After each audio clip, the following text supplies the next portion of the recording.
every 5 seconds, and then you're I'm trying not. popping a lung out. That's why I grabbed the water. That's why I went and got a Dr. Pepper. I was like, "Oh, let me just grab something to drink because it's gonna be ugly here in a minute." Oh, see, I learned long ago, no sugary liquids are a big no-no. Well, I'm not sick. Y'all are. True. And y'all are gonna make me sick, so I got that so I don't gag. I blame this on my son. It's always a kid's fault. Jesus. Watch All right, Rich, are we good? I'm having a lot of issues with the show notes. What do you mean? They're just You not really showing can up. hear us back. That's awesome. I see you're in there. Yeah, but all the notes are blank. Oh, wow. Yeah. So I'll try on let me go on Edge, the worst browser in history. Edge. No, that was actually Internet Explorer. I like Edge better than Internet Explorer. Oh, we But called it just Internet barely. Exploder. Exactly. Rich, why don't you try Netscape? Netscape Navigator. I've heard Netscape. that's the latest shit. Firefox, AOL. I heard they have a good browser. AOL. Okay, what were some of the other ones? Yeah, AOL. Back in the day. There was some seahorse or something. There was Yeah. crazy ones. Oh, there was some crazy. Yeah, dolphin something. Jimmy, did you hear that burp? That was you, no? No. Very ladylike, eh? I'm glad I recorded that bit. That's okay. Hopefully- All of our listeners are enjoying that too. Oh, we're live. Yeah. Are we live? Oh, shit. Yeah. All right. So our death coughs and sniffles and everything is recorded. Perfect. And Jenny's burp. Why I was trying to, No, fair enough. Rich, are we now ready? We are. Mark, have you got any music queued? Yeah. You ready? Just start playing that shit. Shit. Shit. 4, 3, 2, 1. Good evening, ladies and gentlemen. Y'all are listening to the Overseas Connection podcast. Shut up and sit down. Here we go! Would you kind? I think we're just getting started. I'm a witcher. I think this is more than you can handle. He sits on his ass all day. Let's do this. Hey, everybody. Thanks for tuning in to episode 402 of your Overseas Connection podcast. We are a friendly, more wise, mature gaming community that we love everybody. Everybody. And we are the healthiest group you will ever come across. I am one of your humble hosts today, Greg DeLacy, gamertag Murphy's Law on Xbox Live, OC_Murphy's Law on Twitter, as well as Steam's, I believe. Well, let's just dive right into this very special New Year's podcast. It's our Game of the Year podcast. We do it a little bit differently, so we don't necessarily all have a consensus Game of the Year, but rather we all give our top games that we played the past year. And hopefully this way we give a little education to the listeners. And this way, if you hear about something maybe you haven't played before, maybe you'll check it out now. But joining me for the first half of the podcast, I have Miss Nicole Radowski. Howdy. Howdy, Nicole. Did you have a good Christmas? Yeah, it was really fun actually. We did a bunch of different stuff this year, so it was cool. Excellent. Also manning the OBS, the behind-the-scenes master, Mr. Richard Webster. Evening all. Richard Webster, aka Big Bad Daddy everywhere. I've completed more games this month than I had Yorkshire puddings on my Christmas dinner, and I had lots. I also have completed more games than I've had Yorkshire pudding, but that does not say a lot because I have never had Yorkshire pudding. Also, finally on the podcast, joining me in a healthy state of mind as well as body, mind, and soul, Mr. Mark Wright. Yeah, I wish I was that healthy. No, I'm full of cold. Everyone's got the colds, the sniffles, the sore throats in this house. The kids are biohazards. They need hazard warning labels sticking on them, the little buggers. But yes, hello everyone. Mechanics on Xbox Live, PSN, Twitters and Steams. I hope you all had a good Christmas. Do you have a good Christmas, Greg? I did. Christmas was fantastic. It was the days after Christmas that turned into the nightmare scenario of the flu bug hitting the house.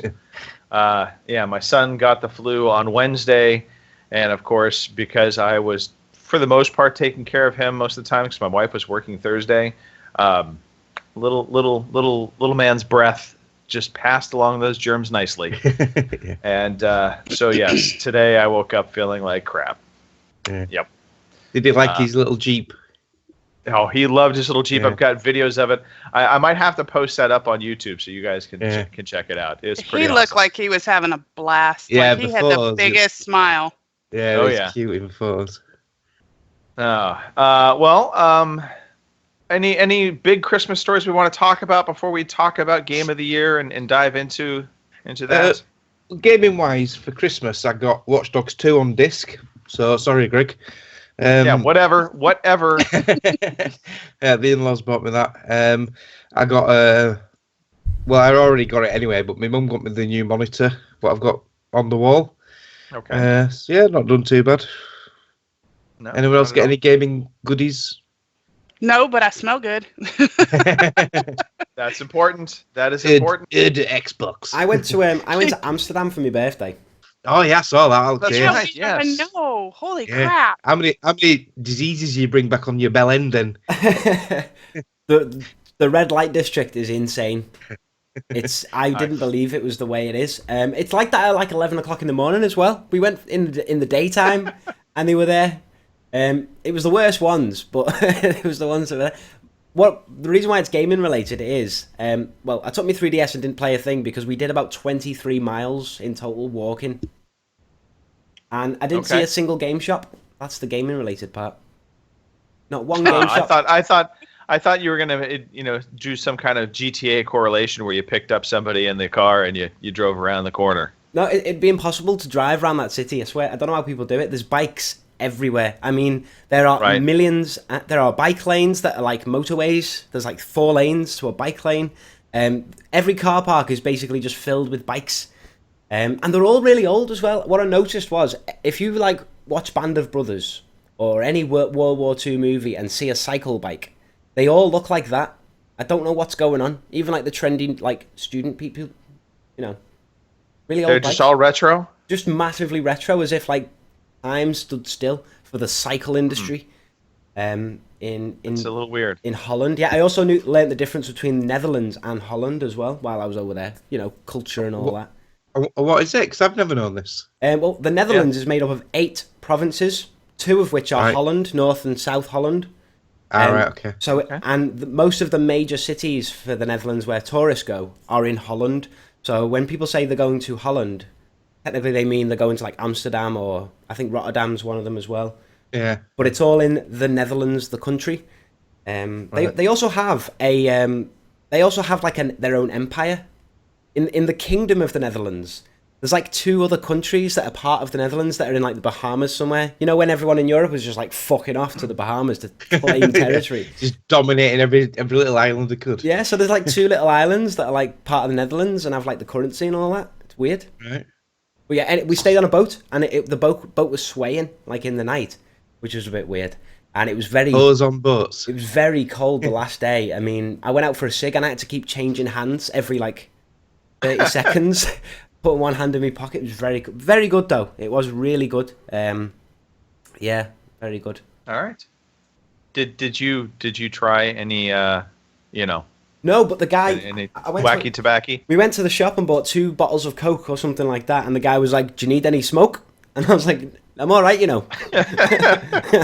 The shops that sell it as like cakes and just in packets and that, like in the windows. You just walk in. I go, "Yeah, I'll have a bit of pussy and a spliff, please, mate." It's just mad. But what we did see, right, with those red light district people, we didn't see anybody go in, because I don't know if anybody realizes, but like they're not in like a window. It's basically like a door that's like almost totally glass. So they stand in the door, like doing like little dances, and like they're wearing next to nothing. And like you go in, you basically pick a door in the establishment, and you just go in and you just have that one. But we did see a couple of people run out. Literally ran out. Yeah, one of them we saw come out was like, it was like the 11 o'clock in the morning time. He just thought, oh, I'll just have a bit of a, eroticism on the way to work. Don't know what he was doing. Right. Yeah, he was skipping as he left. Literally skipping along the canal. All right. But yeah, it was good times. If anyone hasn't been to Amsterdam, it's pretty fun. Yeah, it's good. Okay. I would love to go to Amsterdam. I think that would be an experience. Yeah, it's very good. I'd suggest going with your friends. Not your significant other. Yeah, even though it was her idea to go to the red light district, Right. It was like, let me show you. Why show when I can't, You can't Anyway. go. I can't say anything. It's all show, no go. Yeah, if I was with the lads, I could say stuff. Right. Well, that's a strange colour for a bra. Who chooses magenta on a cold winter's eve? I don't know. Right. Anyway, Yolg, Right. Game of the Year, Yolg. Yes. All right. Well, let's talk about what this episode is going to be doing. So we're going to be talking about Game of the Year. Rich, I know we put up some polls, and so what I want to do is actually talk about those polls after we talk about Mark and Nicole's Game of the Years. And basically what we can do is we'll then get some of their takes on what people have voted on, and then we can transition over to the other individuals that we're going to be bringing in. I believe Robin and Kim are going to be joining us after these two leave, and so we'll bring them in, talk about the poll some more, and then we can go through everybody else's games of the year. Does that good. sound like a relative plan? That sounds like something we could chisel in stone there, Greg. I think we can. All right. So the rules of games of the year. There are no rules other than the fact that mine actually only count. You're so full of shit. Yes, I am. But no. So again, these are our own top 5 or thereabouts games of the year. Some of us haven't. Not everybody's got a list of 5. No, you don't even have a list of 5 that you want to recommend, and I get that. So we're not just going to be throwing games onto a list just to throw them on there. And we're also not going to go around saying this is the best game of the year because, quite frankly, it's up to personal tastes. And so everybody's going to have their own games of the year. And so we just want to highlight the ones that we as individuals felt really stood out for us. So we do have these ranked, though. So these are our own personal top lists.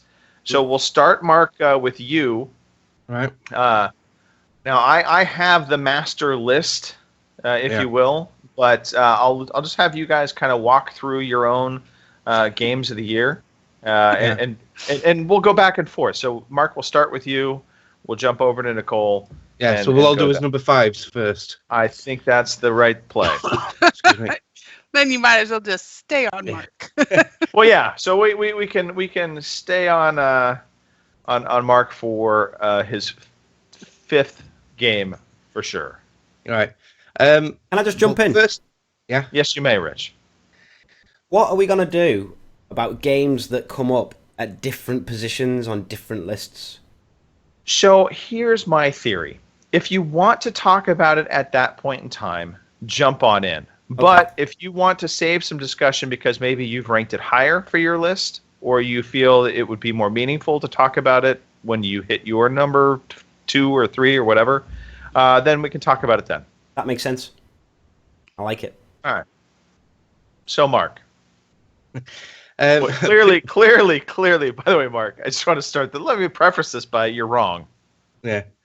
No, Bill just put in the chat, Doom, Mark, Doom. Number 5, Mark. Number 5. Well, I just want to start by saying, right, this year's been a good year for games, right? So it's been difficult to pick my 5 this year. So there's been that many. And can I just rattle through my special mentions really quick? Well, is that going to? Oh, we're doing that after. Top 5, yeah. Yeah, it might do actually. It's I'll like, do that later. Yeah, here's the dessert before Right. you eat your dinner. Right, okay. I like trifle. Anyway, number 5, right? I've got and I know this will be higher on Greg's list, XCOM 2. And I've put a little side note, may have been higher if I'd played more of it. I've only played first couple of missions, so if I'd got more into it, I'm sure that might have been higher. But because of the amount I've played, I've had to put it at number 5. Okay. I mean, is it just because you hadn't played more of it that you think it ranks there, or are you pretty confident it would stay there? I think I'd have to play a lot more of it for it to get higher at this moment in time, because there's been a lot of quality games this year. So, but a lot of, and I would also say a lot of big AAA titles this year. Yeah. I think that we're all seeing a lot of. For those who don't know, XCOM 2 is a turn-based strategy game. Follows on from XCOM 1, where they dramatically you lose to the aliens in that game. But they normally let you win, but in this one you lost. So it's like building up a resistance and battling the aliens as you go on. So yeah, it's really good. You know, I'll throw this out there too. If anybody is considering getting XCOM 2 on console, you definitely should pick up the Ultimate Edition versus the Standard Edition. The Ultimate Edition includes 2 like expansion DLCs that really add to the game, I think, in a pretty significant way, and help it feel. The missions will feel different. It gives better variety to it. Not that there already wasn't a good amount of variety, but I'll just say it felt much better once I installed the DLC and played through the game with the DLC as opposed to not having it on there. So I would definitely say it's worth spending the extra money on that deluxe edition. Yeah. I think one of the things what sort of like stopped me from playing too much of it is because of all the other games that are out, and also there's quite a lot more than the first game. They've expanded on it more. There's a lot more like added extras and abilities and little bits you can increase on and that. So it can be a bit daunting at first, I think. Yeah, it is. There's all this to remember. Yeah, it's much deeper in terms of how you can customize things. I think they did a better job of fleshing that out. And the upgrade systems for weapons, that was actually something new. Whereas in past XCOMs, you had weapons that you would basically do research for, and you would kind of be able to get new, better weapons. Yeah. But you never had components that you upgraded on the weapons. And XCOM 2 actually introduces that, and it really works well. Yeah. And as Rainbow Zippo's just put in the chat, it's also harder than the first game, I find. A bit more unforgiving. And when you get to the extraction point, rather than just get into that box and then that's it, yay, game over, you have to actually get your guys up the rope and everything into the chopper and stuff. Yeah. Yeah. It is definitely a harder difficulty curve compared to the first game. I would also say that something that will help players as they're getting into XCOM 2 is come into this with the notion and understanding you are going to lose soldiers, and that's okay. It is actually part of the entire experience is losing those soldiers. And one of the important things though to note is when you do lose a soldier, if you can, and this isn't if you can pick their bodies up off the battlefield. Yeah. And when you return them and you bring them back off the battlefield, you keep the gear they had. So if they had a special weapon on them, you'll keep that. If you leave them on the battlefield, you'll lose that gear. And that can be a huge hit, especially if somebody had, let's say your sniper had a really decked out sniper rifle. He loses it, you're screwed. Also, something I found out, which I didn't realize, but if you have a soldier that doesn't make it to an extraction in time, they get captured. Later in later missions, you do have possibilities of finding them again if you complete those missions, and so you'll recover captured soldiers. So, all right, just some things out there. But yeah, all right, we'll move off from this. Yep, so that's my number 5. All right, well, why don't we do your number 4, and then we'll dive into Nicole's number 4. So my number 4 is Forza Horizon 3. I am surprised it's this low, Mark. Right? Yeah. Well, like I say, my top 5, it was hard putting them in order. If I could, I'd have probably put the next 4 all as shared number 1, but you being the tyrant you are, we couldn't do that. You had to make a decision. I had to, and I thought, right, fuck it. 4, 3, 2, 1, go. So yeah, it's at number 4. But like I say, the next 4 games on my list, they're all equally as good. No, they're not, Mark. No, they're not. Number 4. No, it's number 4. Okay. So this is the Xbox One exclusive open world racer, the 3rd in the franchise, set in Australia, and it is absolutely fantastic. Absolutely brilliant. Do you think it hit number 4 because yes, it is fantastic, and I would agree with you. It's an excellent racer.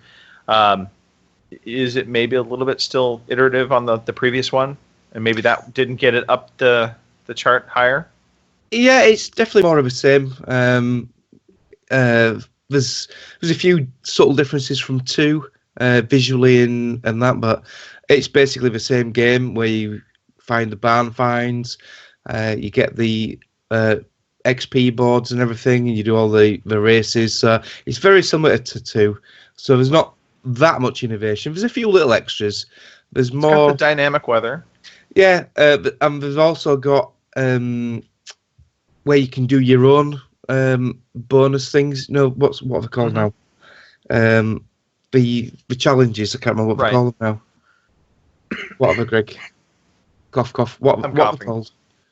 I don't remember off the top of my head. Yeah. It's been a while since I've actually played it. Them challenges you come across, you can actually create your own, and you can create your own races and customize races.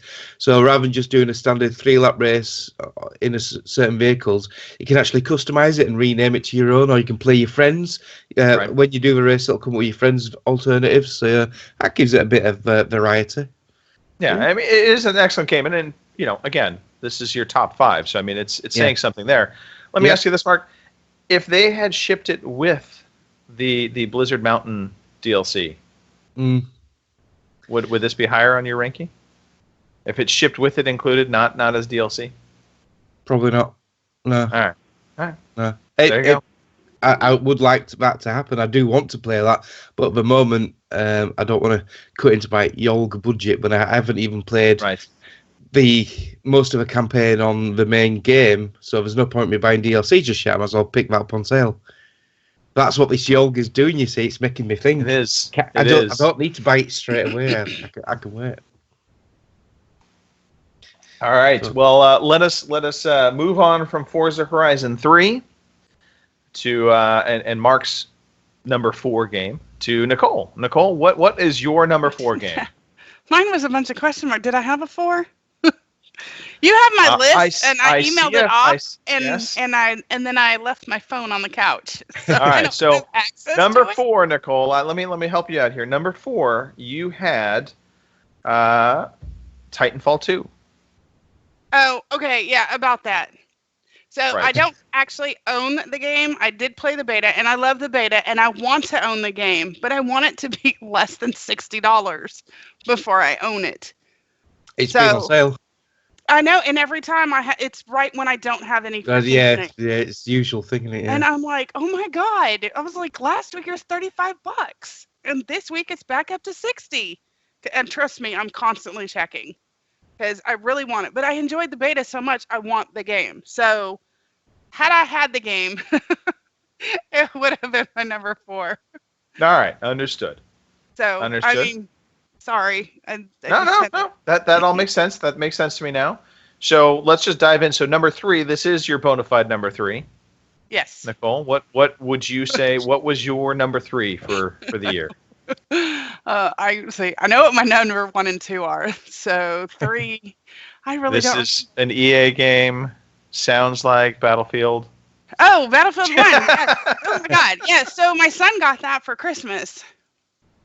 And I played the demo on that one too, and I've been playing on his account with him because he's like, "Come, mommy, come try this," and it's actually been fun, which I didn't think it was going to be fun. I do still get a giggle out of the whole, "You've captured apples, you've captured there," and I was like, "I'm going to make a pie." But yeah, so this it's fun. It's a lot more fun to me simply because you can't upgrade the weapons. They are what they are. Yeah, and I like it now how they've done the battle packs where they're all skins and they don't actually give you an advantage over gameplay. You have to earn the war bonds to get the better guns, which makes it a fairer playing field, I think. Yeah, that's Yeah. half the reason I quit playing the Call of Duty games is because everybody's ranking up all these guns and all Getting their the loot equipment crates and that, yeah. and buying crates, and they had a much higher advantage, making it so much less fun for those who just wanted to play casually. Well, Yeah. this game you can still play casually and enjoy it because they took all the extra crap off, and it's just a basically good shoot 'em up game. Mm. And that's why it's on that list. Okay. Hey, it's justified. I think number 3 is a fine position for Battlefield 1. Mark, what would be your number 3?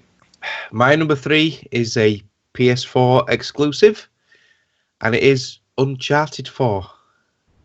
Really? Yes.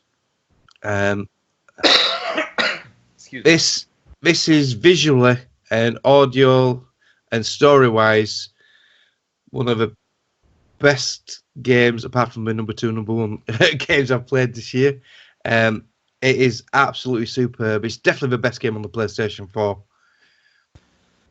So what kept it in your eyes? I mean, well, let's talk about, I mean, story-wise, was there a better story in your eyes? Yeah, it was quite decent, quite believable. The story carries on from the previous ones, obviously, and some characters return from the previous games. Because fortunately, I've played the other 3. So yeah, you get used to the characters by now if you played the other ones, and just the humour and the voice acting, it's just second to none. It's really good. Okay. And the gameplay, they've improved on the gameplay. You haven't got infinite spawning enemies anymore like you did in the first game. So there is like a finite number of AI enemies and stuff, so you can actually get a bit of breathing space between kill zones. Yeah, that's actually nice, because I do recall previous Uncharted games. It was quite frustrating, just the wave after wave after wave. So it seems like they learned their lesson from that. Yeah, they've got some cool vehicle sections in it with where you can use a winch on the vehicle and wrap it around a tree and stuff and winch your way out, and the mud effects and everything. It's just a superb game. Absolutely visually stunning. Now, does it have better mud effects than Battlefield 1? Yes. Okay, all right. Better mud effects than Battlefield 1. Yeah. All right. Yeah. That sounds like an OC seal of approval. I think it is. It is an OC seal of approval. Best mud 2016 Uncharted 4. All right. Nicole, Great. what is... Franchise. Sorry? It's got a great ending to the franchise as well. I just wanted to add that. But was it really the ending, Mark? Well, yeah, for Nathan, yeah. Okay. Nicole, number 2 for you, please. Okay, surprisingly enough. I had a difficulty with this one between 2 and 1, but knowing my love for this franchise. This is shocking. I know. So Gears 4, I know, was my number 2. I think Mark's going to have a heart attack. I think the internet is having a heart attack right now. That's pretty big. That speaks volumes for number 1. Exactly. I'm sorry. I know. I just kept going back and forth, but even though the nostalgia was there and the new Horde mode is absolutely phenomenal, I really love it. There were a lot of improvements in that regard. It's not different. It's different and not different. You know what I mean? I wanted something. So they didn't go far enough. You wanted them to go farther.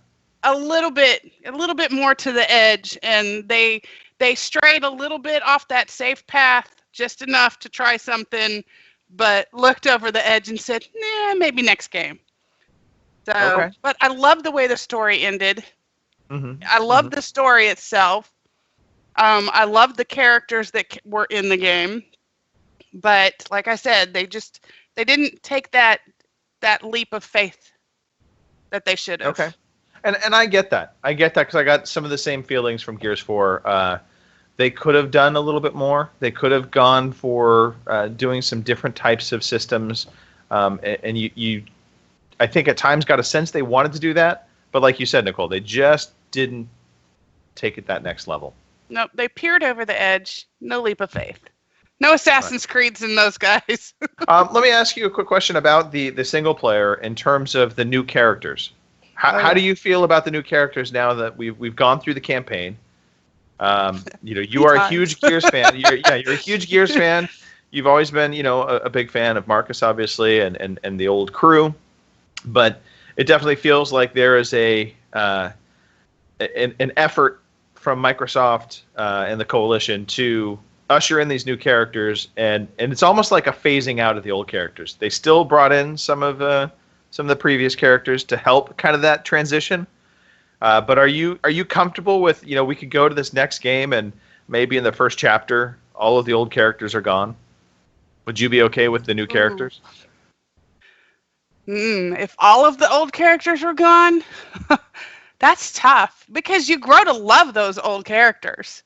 Sure. I mean, there are some scenes that if you haven't played, I'm not going to spoil it for you, in some of the older games that if you follow that storyline, they're going to rip your heart out. Right. So to have, that's like a legacy almost, that whole storyline.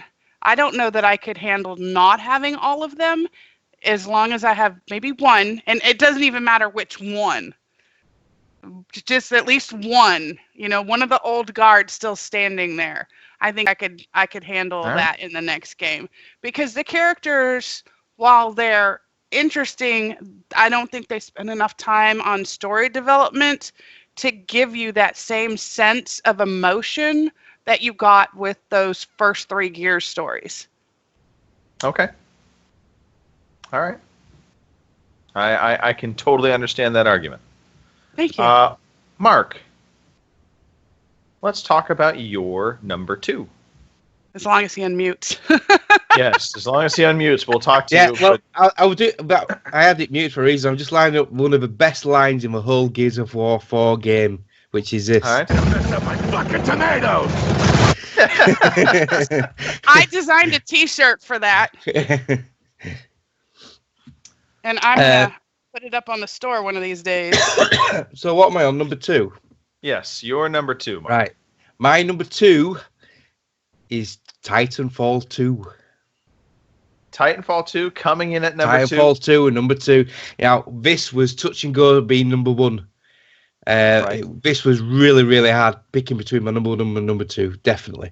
But yeah, it's got to number 2 spot, mainly because I've played a lot more of the other game, what I'm going to talk about next. But Titanfall 2, the biggest surprise for me, as well as the superb multiplayer shooter, the fluid action from what we had in the first game, is it's got a superb single player game. It was quite a shocker. I loved the single player. There's quite some cool mechanics in it. It switches it up on each of the different levels. You get attached to your big robot dude. I can't remember his name. But yeah, it's cool. BB8. BB something. No. That's Wrong game. It's BT. Yeah, BT 78. I don't know. Something like that. Yes. Yeah, anyway, yeah. BT Yeah. for short. Yeah. It was really cool. I really enjoyed it. Titanfall 2 was a really, really good game. It was a fantastic game, both multiplayer wise and single player wise. A lot of people have kind of made the joke that the single player of Titanfall 2 is the Half-Life sequel that Valve never gave us. And in some respects, I kind of get that. No, I think it's well deserving in the spot you have put it. I jumped onto some multiplayer action at the last weekend, because it was double XP for Christmas weekend. And I've not played it for quite a few weeks, and it was like coming back to a nice warm sofa with your big comfy fluffy slippers. It was just lovely, and I had some good rounds as well. I had some good matches. So yeah, just slipped back into it. It's really good. Yeah, and I think the other important thing for anybody that is considering picking up Titanfall 2, you do not have to have played the previous game.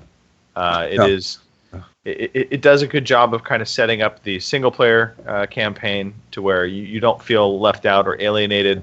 And obviously on the multiplayer side, once you've played through the single player, I think it does kind of a good job of getting you trained, but in a very non-obvious way. It helps you to be ready for multiplayer. Much more, behind the scenes, if you will, than say Battlefield 1 does. Because Battlefield 1, I think, becomes very obvious what they're trying to do with their single player. Yeah. But yeah, no. So Titanfall 2. All right. Yeah. So just right quickly, the main differences between this and the last game is the way things level up. It's got a completely new leveling up system using like merits for XP, and all the weapons and individual items all level up separately now, which I think is really cool. Whereas before, as you leveled up, you unlocked a different gun, whereas this you unlock attachments for your guns as your guns level up, bit Call of Duty-ish, but I thought that was quite a good addition. All right. No, I cannot argue with that, Mark. Not at all. Nicole. Yes. What possibly could have beaten out Gears of War 4? What is your number one? Are you guys duct taped to your chairs? It's Overwatch. Wow.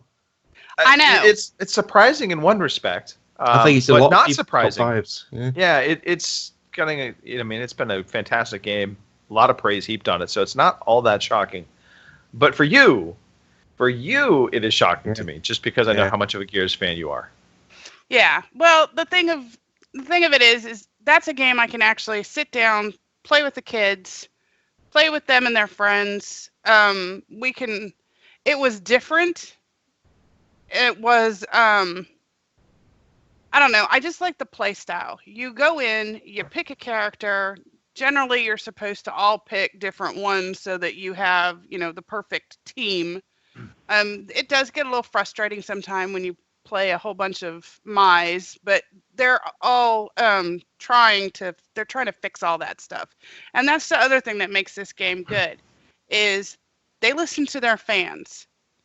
And because they do, they make a lot of updates and changes that benefit every single gamer, as opposed to just throwing, some little bug fix here and there like most larger developers do. And they're trying to make the whole game better for the entire community. And so my kids can go in there and I don't have to worry about, a lot of issues with them. I can go play with, they can be in their room, I can be in mine, we can all play. It was bright, colorful, fast-paced, 20-minute games if you needed those, and so it ended up being a lot more fun than I had expected. Yeah, no, that echoes, I think, pretty much all the sentiments I've heard about the game. For whatever reason, I haven't been drawn to the game yet, but I know it's something that I think eventually is going to wind its way into my catalog. Maybe I'll be too late to the party, but this game is getting such great support. I have a feeling this game is going to have legs, kind of like Team Fortress did, and that's saying a lot. Yeah. They have fan stories and stuff that they've added to this too, and they keep adding new characters, which changes the dynamic of the game. Okay. So. All right. So Overwatch, if you haven't played it yet, I know we've heard it's good. Mark, what is your number one game? My number one game is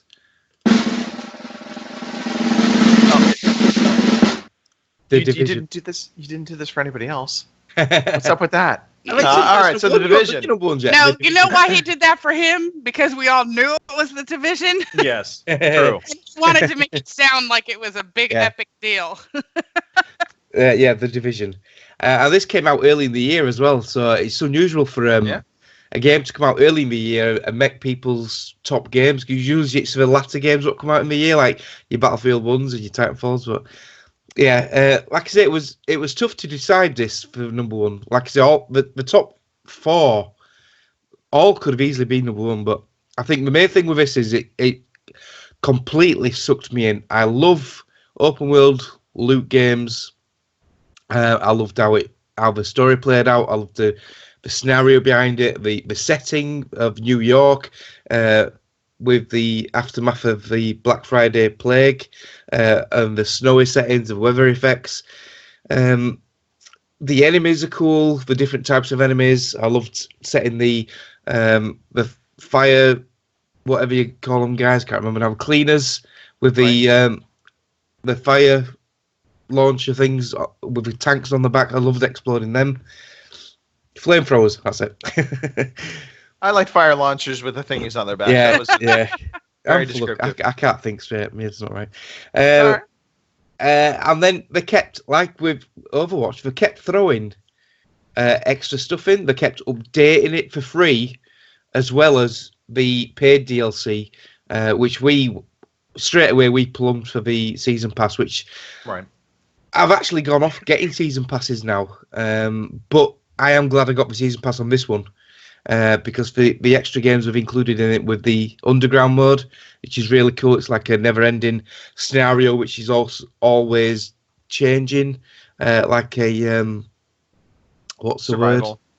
Yeah, no, the underground. It's where it regenerates itself. It's I can't remember the word. I'm not with it tonight at all. It's okay. I'm trying to read your mind, but yeah, it's. My mind reading skills are unfortunately not working as well. Every level is it's generated on the fly sort of thing.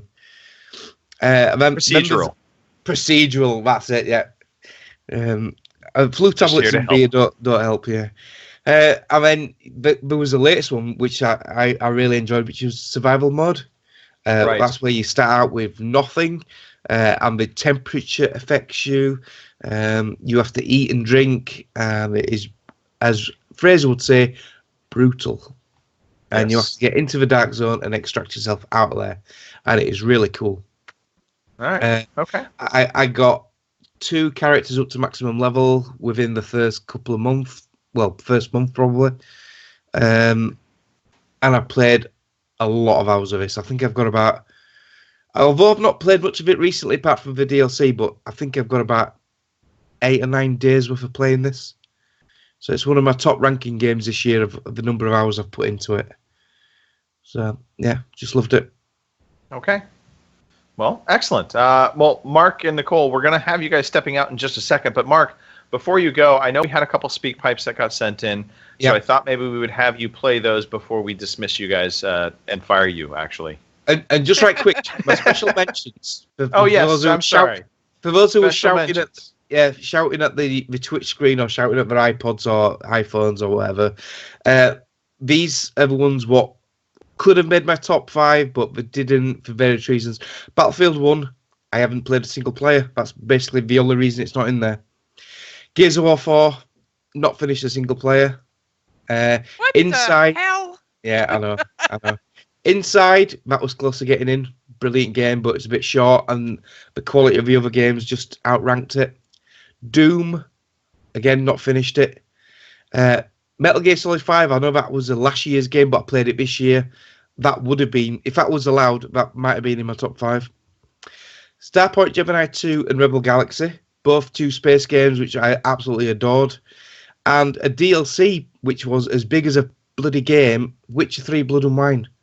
That was close to getting in there. So, yeah. Crazy. So roll on 2017 for Mass Effect and Red Dead 2. Yeah, and I will say The Witcher, as big as it was, it definitely could qualify as a legitimate game. Absolutely. If anybody wanted to include that. All right, well, speak pipes. Let's throw some speak pipes up. Who do we have first, Mark? The first one is from John Mouse, formerly of Playvault.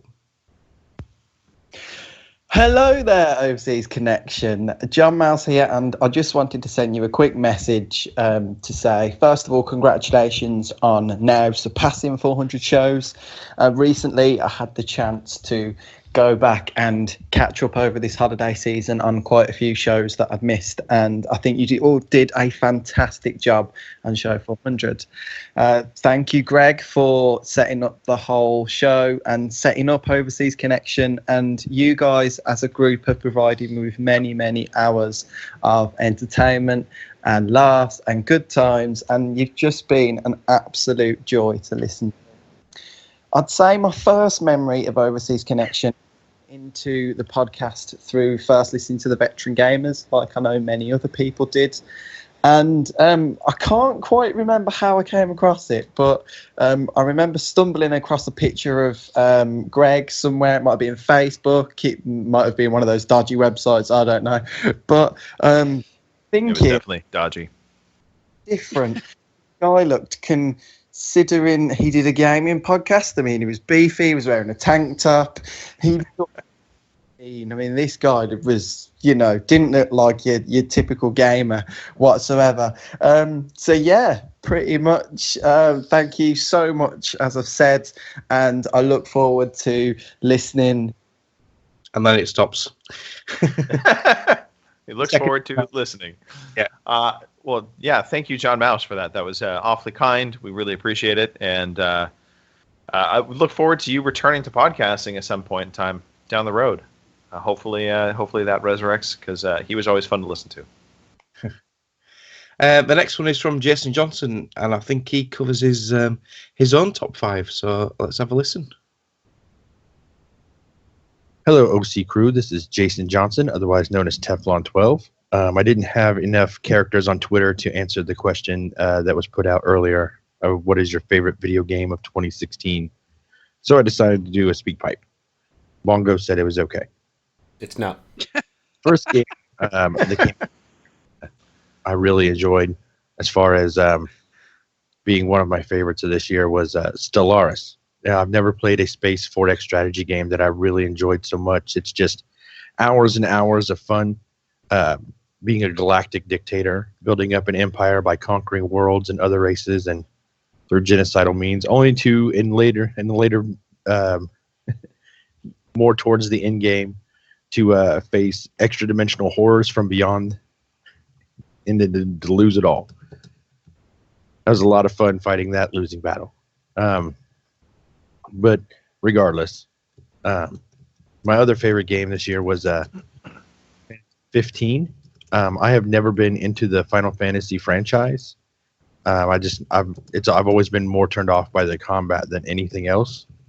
And the combat in this was very smooth and very good and action-packed and a lot of fun. And I really enjoyed the camaraderie between the characters and how the main character grows over the course of the game. So those are my thoughts. Thank you. Have a great show. All right. Pushing cars for the win. That's a Final Fantasy joke, folks. All right. Well, thank you, Jason Johnson, for that. And again, special props and shout outs to Jason Johnson. He sends trivia into us every week when we have trivia quizzes. He is a true trivia master, and we definitely appreciate all his efforts. So with that said, Nicole and Mark, you are fired. See, I can be president. I can be president too. All right. So yes, we're going to say goodbye to Mark and Nicole, and we will be bringing in Kim and Robin. Thanks again, guys. Thank you. Bye. Yeah, for those listening live, watching live, the stream's going to go a bit weird now because I need to change the webcam stuff, and I haven't got OBS Studio, which allows you to have one scene open but edit another at the same time. I need to get on that. So Gotta love that. So I'm just going to switch to the starting soon until we get everyone back in the call. Right, and I'm bringing them on board right now, Yeah. so hopefully we can turn this around relatively quickly. Let's hope. In fact, let me put some YouTube on. Let's put The Division back on. People watch The Division. Yes. Gotta find Robin. Hello, Kim Woods. There's Robin. Howdy, howdy. Howdy, howdy, howdy. Richard is diligently setting up webcams for us right now. So once he has those set up, we'll get you guys going again. Robin in the mix as well now. Hello. So we're just doing a little bit of a setup right now so listeners can hear you guys. We are live. Puggery. Yep, jiggery puggery, something like that, yes. Hey, we covered Mark and Nicole's top fives. But we've held back our own as well as yours, and we also have. You know what we forgot to talk about was the polls, Rich. We forgot to talk about the polls. What you mean, Hillary winning the? Yes, the popular vote. Popular yes. vote. Yeah, I thought. Yeah. No. So why don't we talk about that right now, since we're getting things set up? We did some Twitter polls. We threw it up on Facebook as well. So I don't know. Actually, this is probably a good question for you, Rich. Do we have them compiled between the two sites? I'm not gonna. I decided against compiling them. Because the Twitter was kind of specifics, whereas the Facebook was like. I mean, we did have a Twitter one that said Game of the Year, which I'll just do a separate little one on its own. But the Facebook is their main, I think. Okay. So yeah, I've got the polls queued up and stuff. To tell you the truth, the Facebook one, I didn't realize people could add their own things. And add they did. Yeah, I mean, who the fuck put Lifeline on? What the hell is that, Mr. Robin Tate? Brilliant game. So yeah, I compiled a list of what I thought were like the best games of the year. You know, I'm including everyone here. I've got my Final Fantasy itch scratched. I've got the Division on here, Overwatch for the multiplayer. I even threw on fucking Dishonored 2. No one gives a fuck about that game. No. Because no one voted for it. But anyway, on the Facebook, we've had the poll up now for a few hours, and leading the charge, jointly is the Battlefield 1 and the Division as number 1. Wow, that says a lot. Yeah, I'm disgusted. I mean, where the hell is Aliens Colony Marines? It's on there. I don't know who the fuck put that on there, Mr. Robin Tate. Did not qualify, first of all. It got votes. I can't believe it got votes. It probably got one vote from some individual that is drinking a beer. Yeah, the votes aren't anonymous. So yeah, we've got what have we got here? So yeah, Division and Battlefield 1 running up in second place jointly is Doom and Uncharted 4. That's number 2. Okay. That's pretty good for Doom. I like Doom. Yeah. Doom did well and a lot of press coverage as well. So yeah, we'll see how it does with our top fives. We will. Indeed. In third is Titanfall 2 and Gears of War 4. They're at number. Titanfall 2 should have been higher. Joint at third, yeah. Then we've got 1, 2, 3, 4, 5, 6, 7. I'm crap at maths. I have to count out loud. 1, 2, 3, 4, 5, 6, 7, 8, 9. We've got 10 games in fourth place. They are Mafia 3, Aliens Colonial Marines, Ratchet & Clank, Lifeline, Stellaris, Deus Ex, Overwatch, Inside, The Last Guardian, and Forza Horizon 3. And the following games got no votes yet. No votes. They were Hitman, Final Fantasy 15, Firewatch, The Witness, Dark Souls 3, Dishonored 2, XCOM 2, Watch Dogs 2, and Civilization 6. Man, there's been a lot of games. Yes, indeed. I only had one vote. So I could only put it on one game. Otherwise, I would have given votes to other games. Just saying that. Okay. Yeah. So. All right. Shall I do the Twitter one? Yeah. Let's do the Twitter one real fast. Okay. So the Twitter one, I put out a single Game of the Year one. So let's just run to that now. So the best video game of 2016, we've had 26 votes on here. We have a winner. Doom at 31% of the votes. Good. Nice. Then joint second with 27% was Uncharted and Overwatch. And then fourth, third was Inside. Because on the Twitters, you can only have 4 things in a poll. Gotcha. Okay. Yeah, someone voted for Inside, which is good. Then we had a more popular poll was Best Multiplayer. 32 votes. Joint lead. Here we are, guys. Joint lead, Battlefield and Overwatch in number 1. A lot of love for those games. Titanfall 2 was second at 28%. And then somebody voted for Call of Duty Infinite Warfare. Just one guy. There's definitely somebody out there. Dunno. It's been bought enough. Somebody has to like Somebody that must game. have fucking played it. Yes. Right, best single player out of 4. Okay, we actually have a 4 as well. There's no joints here. Leading the charge at 42% was Uncharted 4. Best single player. Coming up second in the rear was Doom with 39% of the vote. 11% was Hitman, the new Hitman, the episodic one. That came in at third. And then Dark Souls 3 got 8%, which is about as much as Gary Johnson, I think, in one state. I haven't got the polling data. Yeah. I'm just making it up. I haven't got the data in front of me. No, that's probably pretty accurate, by the way. Yeah, 8% in California, maybe, because of the weed. Because of the weed thing. So yeah, The weed vote. they were our social medias. All right. Well, are we set up, Rich, to move forward? Yeah, we're all ready to go.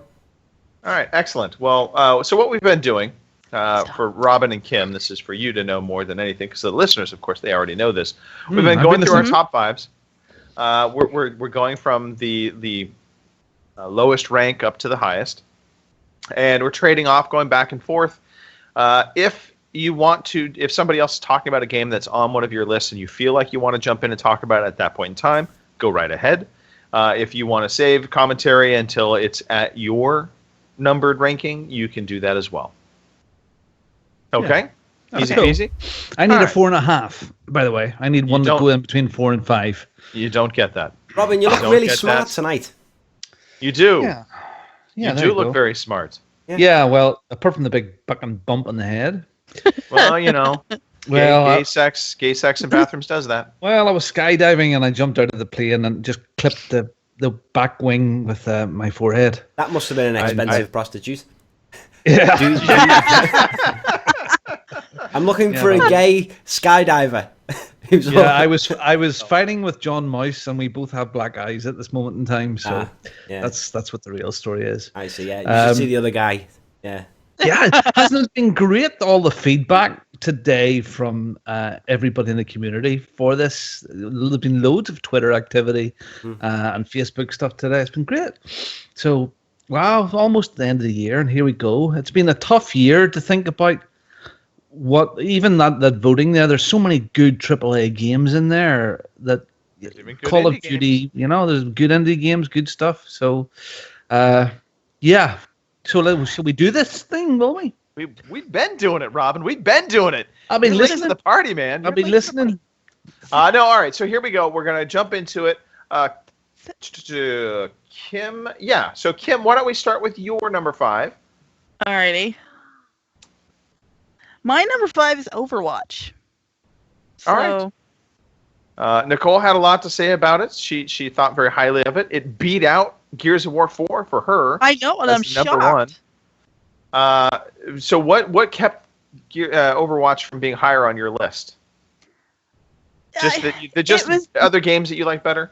Well, yeah, and I mean it's more of a multiplayer game, and as everyone or almost everyone knows, I don't really have the time right now for a multiplayer game. Sure. So I mean, it was a good game, and like if I had more time and people, more people to play with, it probably would have ranked a lot higher. But it was good for what it is. It's a great game for what it is. It's a really good multiplayer game. It just wasn't high enough on my list for me. So Sure. That makes a lot of sense. If you're not a big single player, or you're a big single player person, Overwatch isn't exactly going to scratch that itch. Yep. It's kind of like, because I've never played Overwatch, it kind of reminds me, right? If you mix 3 games together into like a cake, and the cake is called Overwatch, it's like Team Fortress 2 meets Unreal Tournament meets fucking Call of Duty. Quick. Or something. Or Blink, yeah. It's like Blink. Yeah. It's just weird. It's like a weird mishmash of stuff. I think it is this new generation's Team Fortress. I think that's the best analogy. Or Team Fortress 2. Yeah, that's definitely what it feels like to me. Yeah. All right. Well, Rich, since you stepped up, why don't we get on with your number 5? Wow, my number 5. Okay. I deliberated over my list heavily. There were many late nights drinking Jack Daniels and staring into paintings of ravens. It was a really weird time. As it should be. strange time for me, to be honest. Coming in at the bottom of my list is No Man's Sky. Yes, No Man's Sky. So this was one I think you struggled with, and maybe I'm just making an assumption here based on you switched this out last minute. So was this one where you contemplated leaving it off, or was that just an oversight and you realized you wanted it on there? It was because it's because it kind of, a lot of the heat at the end when it got released kind of left a bad taste. Right. You know, the game didn't quite live up to what they were like literally saying sometimes, and all that sort of stuff. So it kind of took, you know, it's been a couple of months since I played it, and I've not played the new update or anything, so I kind of forgot about it for a bit. But when I actually thought about it, like, No Man's Sky is exactly what I was told it was going to be. For better or worse, you know, I didn't watch fucking Jimmy Kimmel or whatever he was on saying his stuff. You will definitely meet other people. You can see another person. The only way you can see what you look like is through the eyes of someone else and all that stuff. But it was everything I was told it was going to be. It's a massive, like, ridiculously massive open world of space. You can land your spaceship. You can fly through the clouds yourself. You can get out. You can shoot stuff. Fly back in. Go out the clouds yourself. That's what I did. Okay. It wasn't as good as I was hoping. I think it kind of built up in people's minds. It was gonna be like Mass Effect 3. I definitely think people thought this game was going to be like the ultimate game, like the be all end all. Like this was the only game you would ever need, ever again. Yeah, because if Mass Effect, for example, had that feature, that would literally be the best game. Right. Being able to freely go around the whole universe, land on planets. There's different planets, different animals. It was amazing. It's just when you actually sit down and play it, you realize, shit, you know, this might be the grandest idea for a video game ever made, but it was only made by 12 guys, so it's kind of a limited, I don't want to say imagination, but the scope, although massive, it was through a small lens. I'm going to pick this up. Definitely going to pick it up. It sort of ticks the boxes of my old Elite. Elite now is great, but it's so complex to get into. There's a big steep learning curve, and I need that spacey itch ticked, and I think this is it. So I will pick this up at some stage this year when it is unbelievably cheap. It is pretty cheap at the moment anyway, but when it gets to silly cheap, I will get it. See, this game is like, if you don't mind having hardly anything to do apart from whatever you want to do yourself. That's my life. You know? Yeah, basically. That's essentially it. So if you want a game where it's like a walking simulator in space where you can fly into the clouds and shoot people in starships and talk to weird aliens and stuff. What I will say about this, though, is the actual writing is fantastic. And I don't mean solve this amazing puzzle to unlock this block, and it's like, you know, name the sequence of number pattern. It's like 4 numbers, and it's like, well, it's obvious. Anyone could get this. I'm talking about, like, when you go to, like, a monument and, like, the words come up on the screen. That writing is just, like, I don't know, it's like, beautiful, what it's actually saying. It's like vowels and consonants and stuff. There's a lot of, like, there's a lot of long adjectives. It's got grammar. Yeah. It's got proper words. You know? That's go in the box. Yeah. So like that should be on the back of the box. It's just great grammar. Whoever wrote this story, it's like writing words with water. It just flows in this way. It's just really, really nice. It reminds me a lot of, if I've got an example. Let's have a look on my list and see if there's another one on there. Got it flushed away nearly when it launched. Yeah. I mean, yeah. It's like imagine, right? Imagine all the people living as they do. Nah, I don't know. It's really nice. You should just go. All right, well, you like the writing. Let's see. Yeah. I think we can safely. It's poetic. Tuck this away. It's poetic. Yes. It accentuates the idea that they were trying to encompass in a very small box. So they were going after like the Asimov sci-fi, which Asimov is like incredible. If you've ever read Asimov, it's amazing. He basically invented the robotics, like the 3 laws of robotics that we now have in sci-fi. They're from Asimov. So they capture this idea. It's just a shame that it was only through a very small lens. So yeah, it was a vast universe with amazing planets and all this stuff, but it was just a scratch of an itch of what it could have been. But it's everything that I thought it was going to be, except it wasn't Mass Effect in free roam space. So yeah, it makes number 5, and I'm hoping big things for this studio. They just need to don't do a Molyneux. Well, yeah, definitely don't do a Molyneux, and hopefully the quote unquote damage that has been done does not follow them into their next game. Yeah, that's what I do hope for them. Well, Molyneux kept it up for 12 years, so fingers crossed. Yeah. All right, Robin. Let us know what your number 5 was for this past year. Well, yeah, this is an interesting list, isn't it, Greg? So I'm playing Gears of War 4 at the moment. That's not on this list anywhere. Wow. Spoilers. And my number 6 is Lifeline, which is a fabulous text game that was out for the iWatch. But we don't count. We don't count number 6. It doesn't count. Brilliant. It might as well be number 12. So number 5 on my list is Ratchet and Clank on the PlayStation 4. This game is just one big bundle of joy and nuts everywhere and bolts.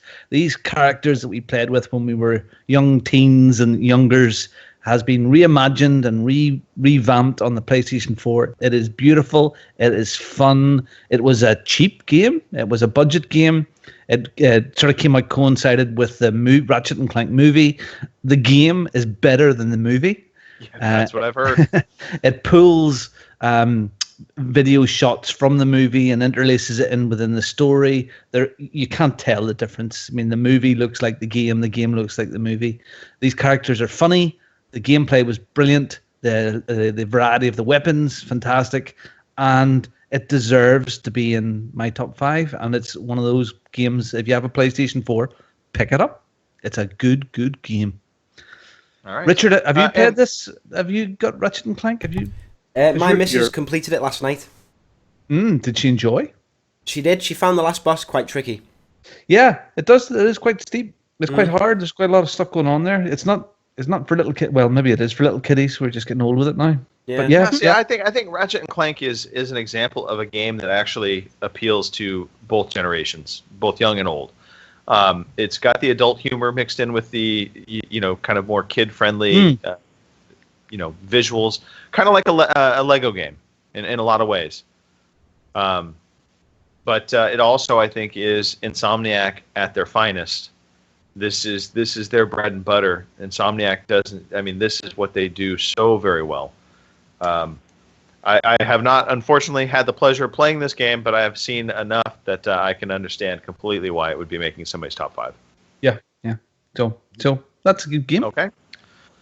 All right. So, well, I guess that leaves me, and I should mention that if you do want to make honorable mentions, we'll save that for once we get past our number 1s. You can then give off any honorable mentions you want to throw in at that. Thank you. At that point. All right. So my number 5. I don't know if this is shocking, or maybe it's shocking because where I've ranked it, but my number 5 is Gears of War 4. Wow. Wow. Yeah, I really enjoyed the single player. I really enjoyed Horde mode. Much like what I discussed with Nicole, I felt like they could have gone further with pushing things towards a new direction, and they just kind of pulled up shy of doing that.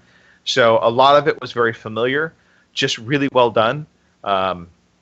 And the fidelity of this game was fantastic, and the single player I felt moved along at a really, really good pace. So I was really pleased. Overall, it was a really great package. The Horde mode is definitely what's got me coming back, and will continue to play this game down the road. But it settles in at number 5. I thought there were better games, and obviously I'll talk about those shortly. But yeah, so Gears of War 4 at number 5, which brings us back to Kim. So Kim, what's your number 4?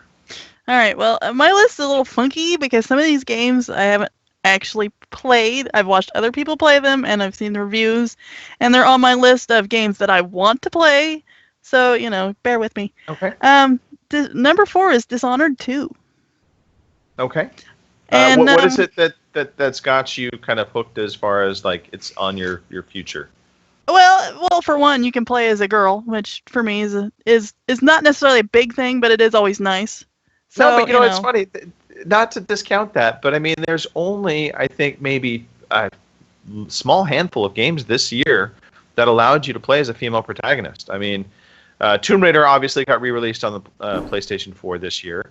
Overwatch, you can play as a female character. I think you can play as females in Battlefield 1.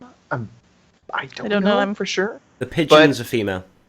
The pigeons are female. Yeah. There we go. Male ones get lost. You have the female versions in the multiplayers of like Titanfall 2 and Call of Duty, but as far as protagonists go, I don't know there are really.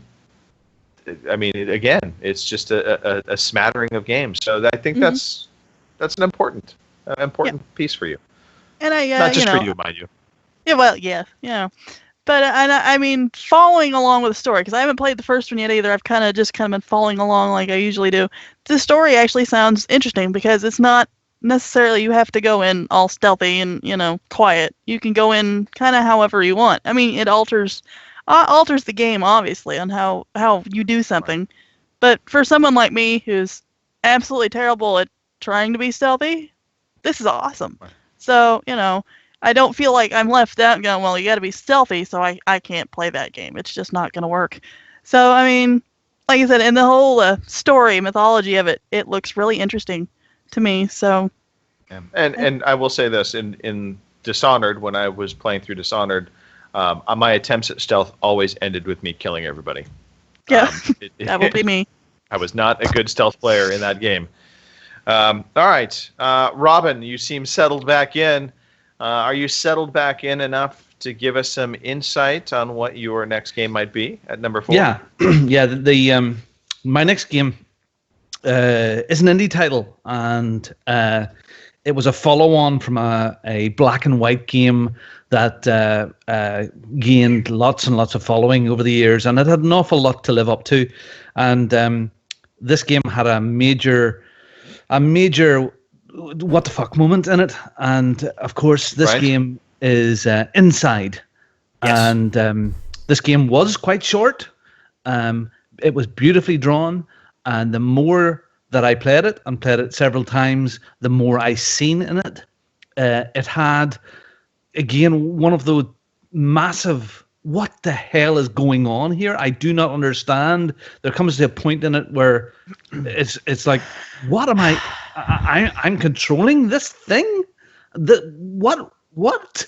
So, Inside, I suppose if we have to categorize these games as far as, my top 5, the single player indie game, fun games, Inside was one of the most challenging mind games for me. So I love Inside, and you gotta play Inside. I'm going to jump on the discussion here because, Inside is going to make my list as well. But one of the things about Inside that I think really made it stand out compared to any other game, AAA or non-AAA, this past year was the amount of love you saw in the crafting of this game. These developers, it was a small team, and they literally, if you watch this game in action and in motion, they have an animation for every little thing that you can do in this game. And sometimes it is an animation that you will literally only see just that one time if you do it. You won't see it again. But they took the time to make it unique in every possible way. And I really, really appreciated that. I felt Inside was a fantastic game, not just for the playthrough, because it was challenging, yet not too challenging. I think the puzzles ultimately were pretty straightforward, but in a good way. But the mystery behind the story of Inside generated so much discussion. The water cooler discussion, genuine water cooler discussion, that I could not ignore it and leave it off my top 5 either. It's funny. We're just watching the chat going up here at the moment, and Steffi Business is in there at the moment, and he's saying he's never heard of Inside before and didn't see it on the dashboard.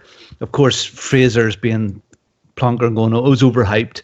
Well, I think pretty much everybody knew. Well, so with a gaming knowledge and that we're really watching stuff closely, we all played this, and it burned very, very bright for quite a short period of time.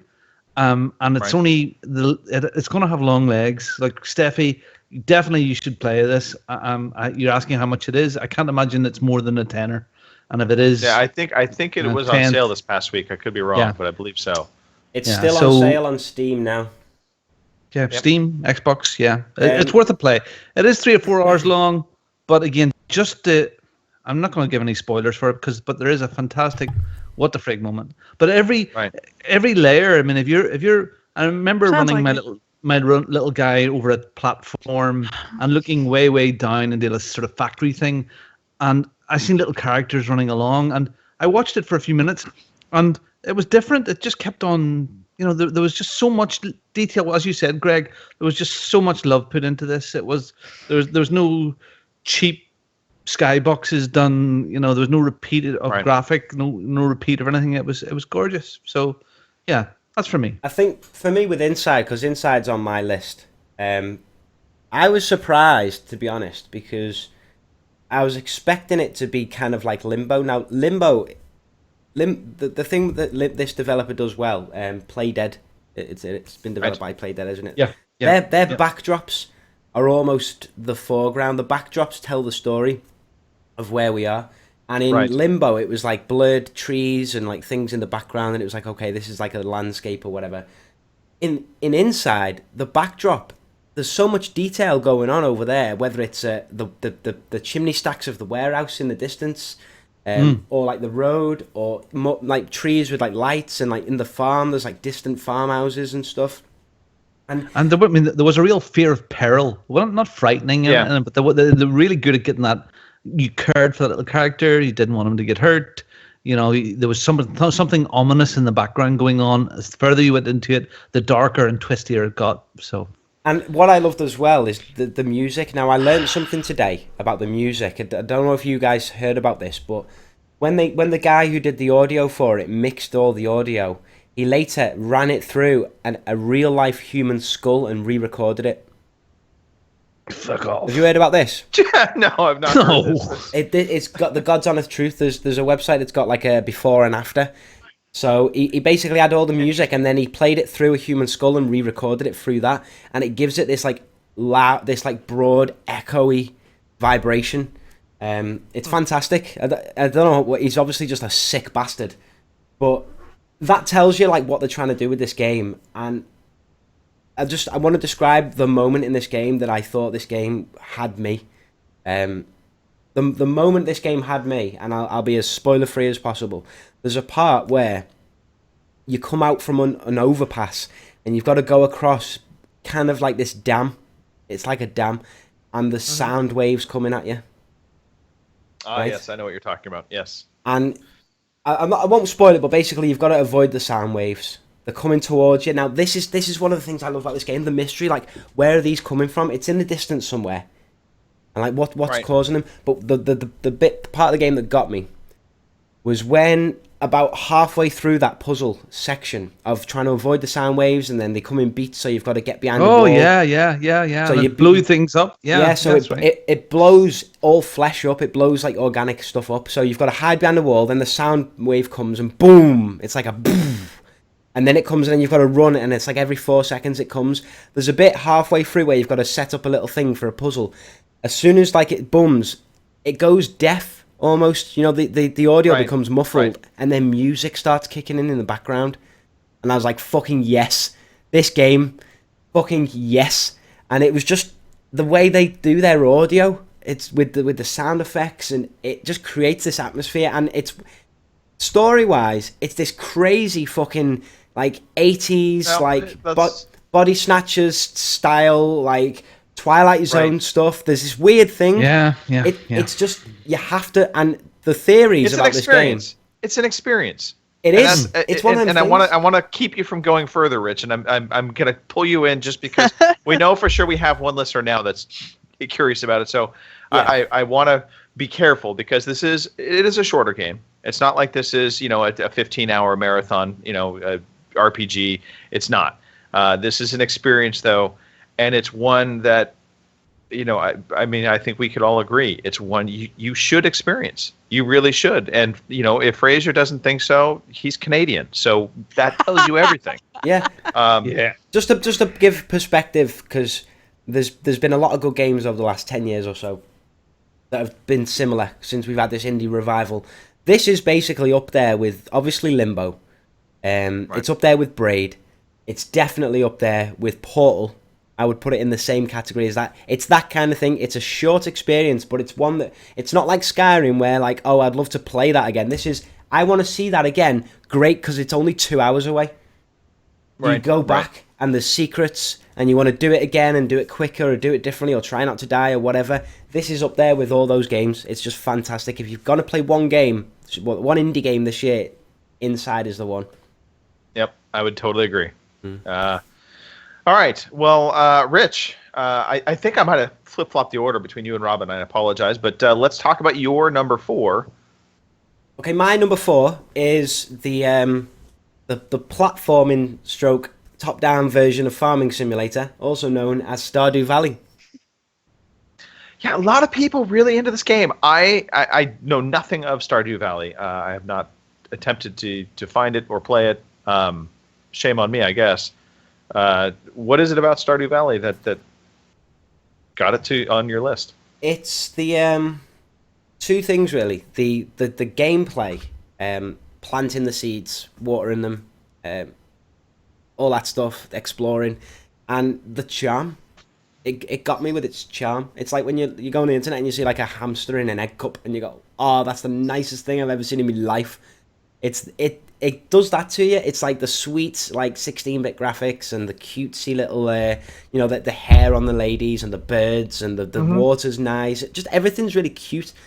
But the gameplay, I think it was for me, where like you'll wake up and it's like, okay, it might be raining this day. So if it's raining, I don't have to water my crops, which means I can go and fuck off in the cave and explore and get some like coal or whatever, or I can go into the town in the day and woo Abigail or buy some seeds. And it's the undertones of these other side stories, like that, your granddad or your uncle or whoever he is who leaves you the farm. Like you can see him like 4 years later in the game in like a cave if you go there at a certain time or whether he's there as a ghost. There's an old like homeless guy that like goes around people's bins and like people kick off at him and stuff and like chuck him out. But it's just shitty little graphics, Richard. It looks like shit. It looks like crap. It looks like something I played on a Commodore 64. It's that stylish, pixelated art. You gotta. You know who probably loves this game is the Boss Wave. They probably fucking love this game. Stardew Valley, right, is one guy's like love child ambition to make a game that was very much like Harvest Moon. Is it Harvest Moon? The SNES yeah, it's game, like Harvest Moon, that sort of thing. The original like Harvest Moons. He wanted to make a game like that, so he spent years doing it, and now he's a millionaire or whatever. So. And after he finished the game, did you hear this today, Rich? That after he remixed all of the music and he played it through his mother. I did, and his mum came into his bedroom. I saw that on Pornhub. Computer off. Yeah, I saw that on Pornhub actually. Just to show this thing as well on PC Gamer the other day, they had an interview. Some people should go and watch it. It's interesting, but it's all polite and like it's not a debate or anything. But PC Gamer sat down with the creator of Stardew Valley and the creator of Harvest Moon, the Japanese developer. Oh. So they had a translator in the mix as well. It was basically just a conversation like, what got you into games? Why did you make a game like Harvest Moon? Why'd you rip my game off? Why'd you rip my game off? What's this dude working on next? It was really nice, but yeah, Stardew Valley is like a charming 16-bit. Well, it's more like obviously modern, but it's imagine like top-down games on like the PS1. So it's like slightly more detailed pixel art and stuff, and a bit more extra features. Like you chop down trees and you can build stuff, and your farm can be fucking amazing. You can build like your honey, pumpkins and crops, different seasons. So like every 30 days or whatever, there's like a new season. And there's like the music changes and the graphics change, and you plant different crops at different seasons and stuff. And then there's festivals, and then there's a wizard. So Rich, safe to say there's a lot going on. There's a lot of going on in Stardew Valley. Wizard. Yeah, Yeah. it's All almost as busy as tonight's show. I was going to say. All right, well, let us keep this moving on. But Stardew Valley, you're number 4, well worth looking at, especially if apparently if you like that kind of simulator, fun, lighthearted, top-down pixel art, type game. It's kind of Sims-like in some respects, I guess. Yeah, it's kind of Sims, Sims. Kind of Sims. All right. Number 4 for me. So number 4 for me, unlike Mark Wright, is The Division. I really liked The Division. I thought that The Division was a fantastic game. The reason why it didn't rank higher for me is because of about a month in, they had some balancing issues, they had some problems, and they started going through a good several months of trying to patch things and trying to fix things, and it seemed like every time they'd try to fix it, they broke it further. And it wasn't only until probably September that they actually came back around with patches and updates that got the game going back on track again. So for that reason, I kind of had kept it off of going higher on my top 5. But it really is a great game, and especially now with the new DLC they've added in, the survival mode is really, really ambitious and good. So it's well worth picking up. Don't pick it up if you want player versus player, because and I say that with the caveat of I don't know how populated it is now. So this is now kind of reverting back to more of a single player experience, and it's going to be a PvP kind of experience. You probably can get some buddies though together and co-op it. That is definitely the route to go on this game in terms of the story mode, is playing through on co-op. So, yeah, The Division. It's good, but it's not as good as some other games.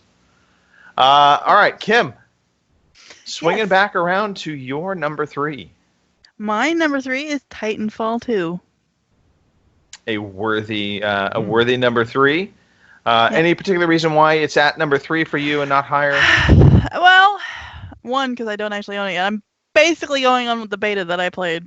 So, yeah, I mean, I haven't played the single player, so I don't know what that's like. But going by what I played during the beta with the multiplayer, it's more of the same, kind of. I mean, I didn't really get to go through all the aspects of it because it was only the beta. But it just, as much as I love Titanfall, and don't get me wrong, I do love Titanfall, but it's more of the same. You're a pilot, we've got a big metal robot, and you go blow shit up. So, That's a perfect description. You go blow shit up. All right. Robin, your number 3, please. Sorry, I'm having so much fun in the chat right now. Yeah, I know, right? The chat is always a fun place to be. Oh, dear me. Okay. My number 3, just to follow on from what you were saying, Greg, is The Division. I loved that world. I didn't play too much of the multiplayer. I loved just tramping about in the snow. And I thought the atmosphere of that world was great. I loved some of the little side stories and mysteries that you sort of done the VR camera, and there was a flashback of what had happened there, and finding some of that stuff. I thought the end boss was pretty crappy in the main story, but getting there, the journey was really good. It does seem like an awful long time ago. I mean, that was early in the year, but I've stopped playing it for quite a while, but it stayed in my thoughts. And Division is well worth playing. It's a good game. When people say, that Division was crap, most of those people played it for 120 hours. Right. So, I got my 20 or 30 hours out of it, and I'm very happy with my purchase. So The Division was my number 3. Okay. All right. Well, Rich, let's move to your number 3, which, spoiler alert, is also my number 3. Did we lose Rich? Rich! I think we might so. have lost Rich. Maybe I stepped up for a minute. He might have stepped away. So I will give the spoiler for Rich and I, which is Inside. Inside was both Rich's and mine. Number 3. I could have seen myself putting it higher, but then I looked at what I put in my higher rankings, and no, Inside is right where it needs to be. Number 3. It is, again, fantastic game, well worth the experience, and if you can pick it up on the cheap, even better. All right, Kim, we will circle back around to you. Okie dokie. So I guess we're now at your number 2. My number 2 is Gears of War 4. Gears of War 4. Okay. A Horde person, I'm assuming. Yeah. Have you? I believe you played through Gears of War 4. No, not yet. Okay. All right. Not all yet. right. No. Not yet. So let's be fair. So Kim, you're a special case on the podcast. You are like an RPG fan. Yes. And if we could be giving RPGs their due in terms of games from last year that you are still playing this year, maybe that's what we should have done for you, because that would have been a fairer way of ranking this for you. Because you've played through Dragon and Inquisition from start to finish. Pretty much. You've played through The Witcher 3 last year, including some of the DLC. I believe you started in on it. No, actually, I'm still in Velen. Okay. But you are like a completionist. That's the other component to this. I want to get every little question mark thing on the map and see where it leads and what the story is and, all that stuff. Right. So in terms of total hours for The Witcher 3, how many total hours would you say you've put in? Over 70. Over 70? Okay. Yeah, because the last check, when I really checked, it was 64, and that's been quite a while ago. So I know I'm probably over 70 by now. So. Okay, and how many did you put in for Dragon Age Inquisition, if I may? Last time I checked, it was 300. So. Yeah, that was pretty amazing, because to me that was a game that I didn't think you could put 300 hours into, but you managed to do it. And I still have the last DLC to finish, so who knows? So maybe next year, at our end of year wrap up, we will let you kind of spill out on RPGs that you've been playing from the past 5 years. Fair. That's why they're on my list for exactly. But no, I get it. So Gears of War. So your top 5 almost is kind of like a top 5 wish list. Sort of, yeah. Really, what put Gears up there for me, obviously, was it the 2 hours of Horde mode that we played for Extra Life? Right. I mean, that was, even though I was stupid tired and everything else, I think that was probably the most fun I'd had entire Extra Life, was just playing those last 2 hours of Horde. Even though, yeah. Until Michael. And then, although thankfully, he didn't come back when we were playing Horde, so I got to miss that entirely. But yeah, it was fun, and I mean, even though I had no idea really what the hell I was doing because I hadn't played it in a while, and I knew they'd changed it up a little bit. It was still fun. I mean, No, it was a lot of fun. Horde mode definitely is a highlight for that game. Indeed.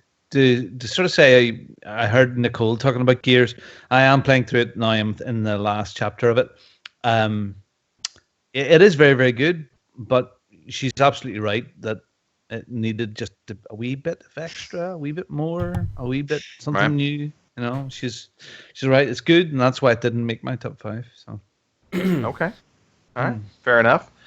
Rich, just for the record, I know you're back now. Yeah. I covered our top 3, which we both had Inside at top 3. Oh, cool. Yes. But I figured we gave it its due already, so it didn't need much more discussion. I wanted to spoil the whole ending, but I'll leave it now. Okay, good. Okay. Well, thank God we avoided that. Robin, let's go to your number 2. Again, this is a surprise to me. This is a surprise. Oh, flip me. It's a surprise to me, too. As you may know, I played a single game during Extra Life and hoped to complete it in the 24 hours. And it probably took me another 12 hours after Extra Life to complete it. I have a love-hate relationship with this game. I have not played it since I completed it to 1000G. I know there is new DLC in the snow out for it, and I will get it at some stage, but I'm still quite sick of it. Right. This is one of the best driving games of our generation, Forza Horizon 3. It is absolutely fabulous. I recommend people not doing what I did and completely sickening yourself of it. Right. The game is beautiful. The cars are tons of cars, tons of variety in the landscapes and the races. The online play with other people is pretty seamless. There's fun stuff there, serious stuff. It can be as serious as you want. Absolutely gorgeous. The music, really good. Forza Horizon 3, it's the best semi-sim racer that has ever been made. All right. Fabulous. So it's It not is a number one. very It's not good number racing one. game. Not my number one. But Not number it's, one. That is the surprise, folks, by the way. Mm. Robin being a huge racing fan, a huge Forza fan, I thought for sure Forza Horizon 3 would be your number one. So that is the big surprise there. All right. Well, Rich, I believe we are now at your number 2. What game did you say just came up short from being your number 1? The only reason it came up short was because it's another one of those. It's it's a long history. Me and this game go way back. To measly broadband speeds and large multiplayer maps. This is, of course, Battlefield 1. This year's installment of the fantastic, has always been better than Call of Duty franchise. That's right. It only took console gamers 6 years to realize how good Battlefield is, and it only happened because they milked the cow of Call of Duty so much the cow turned into a fucking sheep. Now Battlefield. Now, go on. Oh, go ahead. Go ahead. No, go on. What were you gonna say? Well, I was gonna say, is potentially EA in trouble of doing the same with Battlefield now? Good question. They answered that very question by making it World War One. I think. It's okay. It's different enough, Battlefield 3 came out, and it was just like a decade or two set after Battlefield, 2, a few years after Bad Company and all that, and then they came out with 4, and it was like, this is the same game, lads. Slightly better weapons, better vehicles, better multiplayer, latency and all that eventually. But it's kind of the same game. Is this what it's going to be like? But no, they went back to World War One. And I think it was the right decision because it's different enough that it definitely is different. Yeah, it's just and not in a bad way. I don't mean to sound disparaging. Like Sorry. everything's changed. That the scope of the classes has changed as well because no longer the classes like slotted into specific areas. In Battlefield 4, you have to forgive me voice as well because I've had a cold for like 2 weeks. My voice keeps keeps going. In Battlefield 4, for example, if you were an engineer, you knew exactly what you were doing. If you were a support guy, you knew exactly what you're doing. In Battlefield 1, both support and engineer classes can have a go at the at vehicles. Kick damaging vehicles. You've got like the anti-tank grenades, which are fantastic. They're like the size of your head, and you just chuck it at a tank. And then you've got the it's like a sniper rifle that's like a cannon, and that takes damage from tanks a lot. I think that's a support weapon. The maps are different enough. They've got a mixture of like the long, straight maps and the open maps. I like how they changed up the desert map from the beta to the release. So they changed some of the base numbers around. They changed some of the layouts. I think they spread out. I think A base from B base. I think they spread out, and they added some more stuff to the right. The planes. There's like 3 different types of planes, and what they did as well with Battlefield 1 from Battlefield 4 and from all the Battlefields since 1942 is vehicles no longer. Most vehicles, the main ones, don't spawn on the map anymore. Right. Which I think is a big change, and I think they did it for ease of life. Because I noticed this with, what was it I was thinking of today? What fucking game was it now? Well, I'll say this while you're thinking of it, but I mean, I think back to like Battlefield 3, and the helicopters and the jets, and that was Battlefield 4, but the helicopters, things of that nature that were spawned in.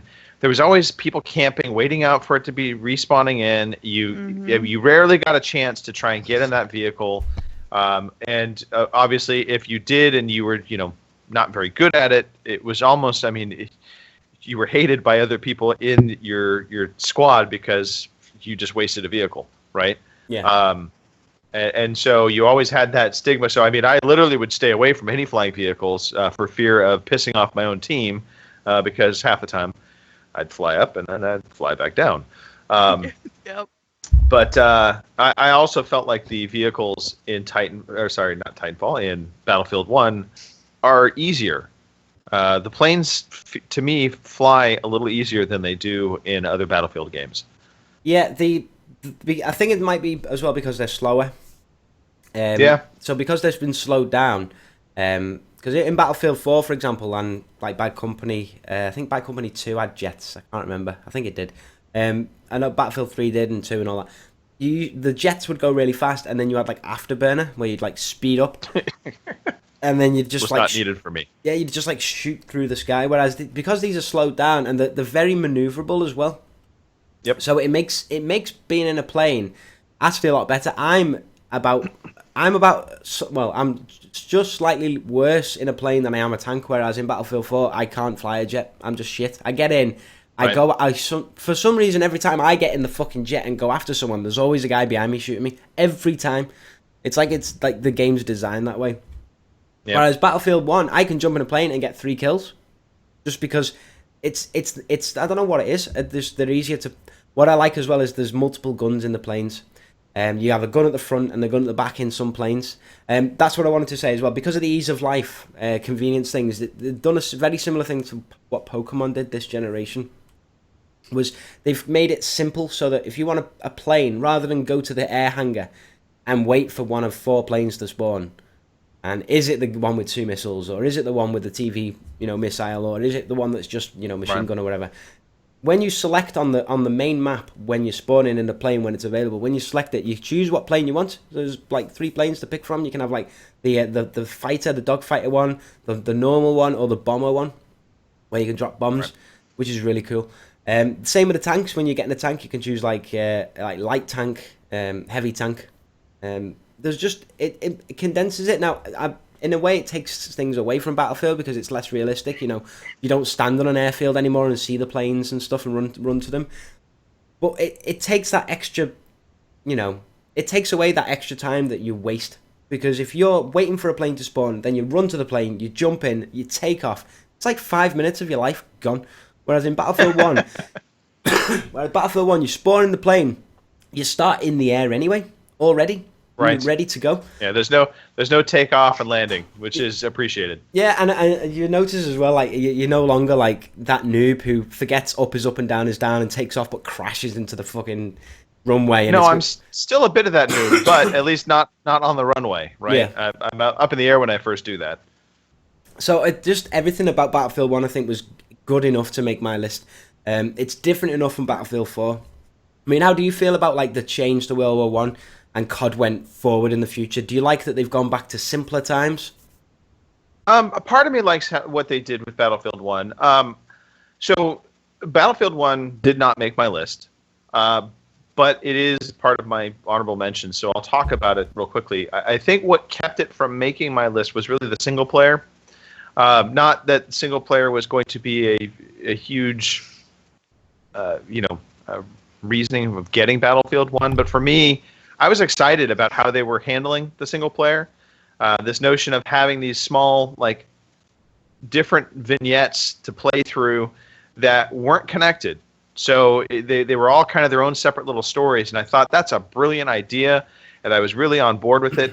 And then I played it, and I realized I don't like that. I actually wanted them to have one kind of bigger, overarching story, and that's not something that DICE has really been good with in the past. I think it would have been harder. I think it would have been really hard to get a empathetic Battlefield 1 story. They would have had to choose one thing.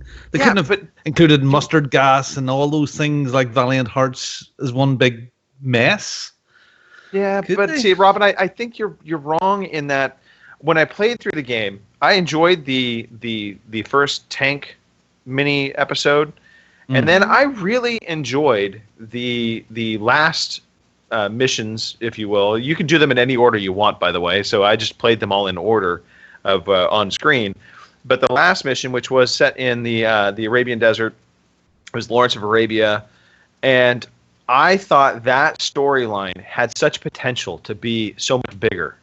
And I thought they could have made a full game out of that. You had the planes, you could have the gas, you could have outside of really the muddy trenches, and that's really probably the only part that would have been missing from that. But that story to me was super intriguing, and I thought the character they introduced in it was interesting. It's a female character that you end up playing as, and Pigeon. it made for Pigeon. Yes, you played as Pigeon. It was different enough, and I felt the setting was really good, and I realized I wanted the whole single player to be that. I would have rather had seen that than the case. If Richard Attenborough had been around still to direct that whole thing, it probably would have been that. But sadly, he is not no longer with us. He got to direct 2016. Richard. Yeah, just about. I think just to answer that, Greg. I think I agree with what you're saying as well, because I really liked the idea of different stories, and I still think that's a fantastic way to do it. My assumption, based on history of games, I think is what they wanted to do was condense the Great War in such a way that you'd be able to experience sort of every facet of it, so that we didn't end up with a situation like we had with Medal of Honor, where you have the first 7 games at different parts of the same war. We had Front Lines, and then we had the Pacific one, Rising Sun, and the Medal of Honor Airborne was the airborne infantry and stuff. I think what they decided to do was maybe put it all in one game. So here's a taste of this is what tank warfare was like in Berlin or in France. This is what Arabian warfare was like over in the Middle East. I think that's what they tried to do, give you a little taste of it rather than focus on one thing, because if they'd made it one thing, they probably wouldn't have been able to show you, for example, if they'd kept it in the Arabia, like you said, we'd have missed the trench warfare that would have led to the No Man's Land football match and all that.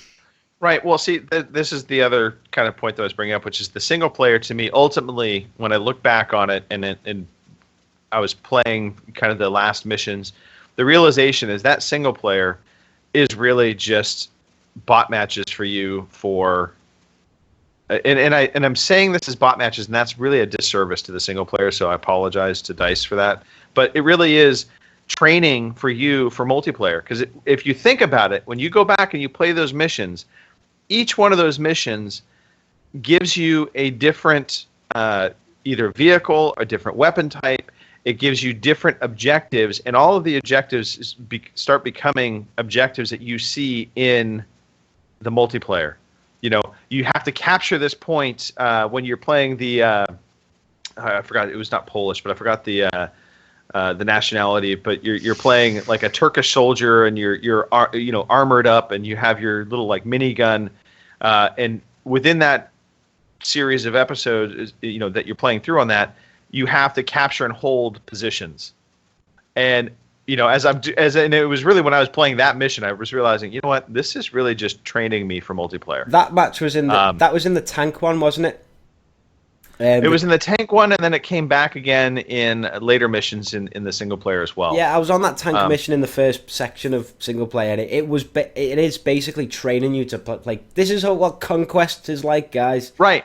This is Conquest. This is what Rush is going to be like. This is going to be. How you you fly a plane. This is going to be how you ride a horse. So all the elements of multiplayer are played out within the single player stuff. So maybe that was their intention. Maybe they thought, how can we tie in?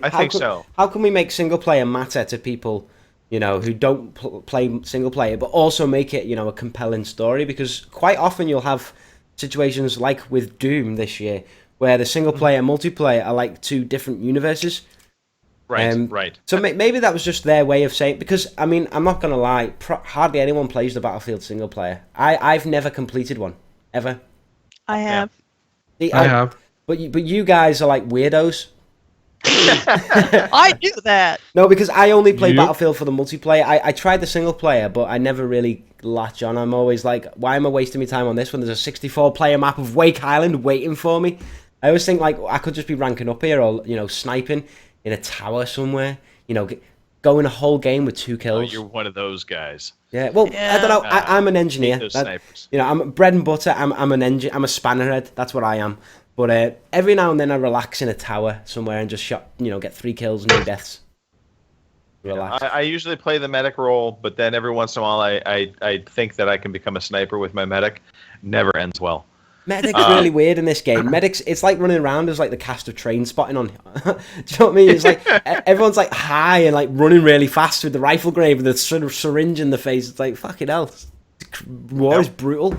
But yeah, Battlefield 1 I think is just the antithesis of I think where DICE is going, and I really like it. I'm really looking forward to see where they go next. Okay. So yeah, Battlefield 1, second game of my list. All right. That would be me, I guess, next. So my second game, and this I think will be a shock for a lot of people, is XCOM 2. So XCOM 2 made my number 2. XCOM 2 could have easily been my number 1 game. I'm surprised I chose it isn't. I equally am. I switched it very last minute. It was going to be my number 1. I put it back down to number 2 because there are still some glitches within the game. It doesn't run absolutely perfect at this point. They still could patch it a little bit and help it out. But overall, XCOM 2 is a fantastic follow-up to the original XCOM. And if you're not familiar with XCOM, it is a turn-based strategy game. I mean, Mark did a good job of explaining it. There are just layers of deep, just micromanaging to this game that if you like doing that kind of stuff, you like inventories, you like setting up squads, you like customizing squads to be players in real life. Like I made Robin Tate and then I get him killed constantly. This is a fantastic game and deserves the praise it gets despite Robin's lackluster response. It's a really, really solid game. And for those that like strategy, those that like to use their mind and think about the next steps, that's what XCOM 2 is all about. All right. Moving on. Kim? Yes. Oh, XCOM. Great game. Glad you enjoyed it. Robin, I will make you again, and I will kill you again. Team him up with Fraser. He'll die, and then Fraser will leave him out there.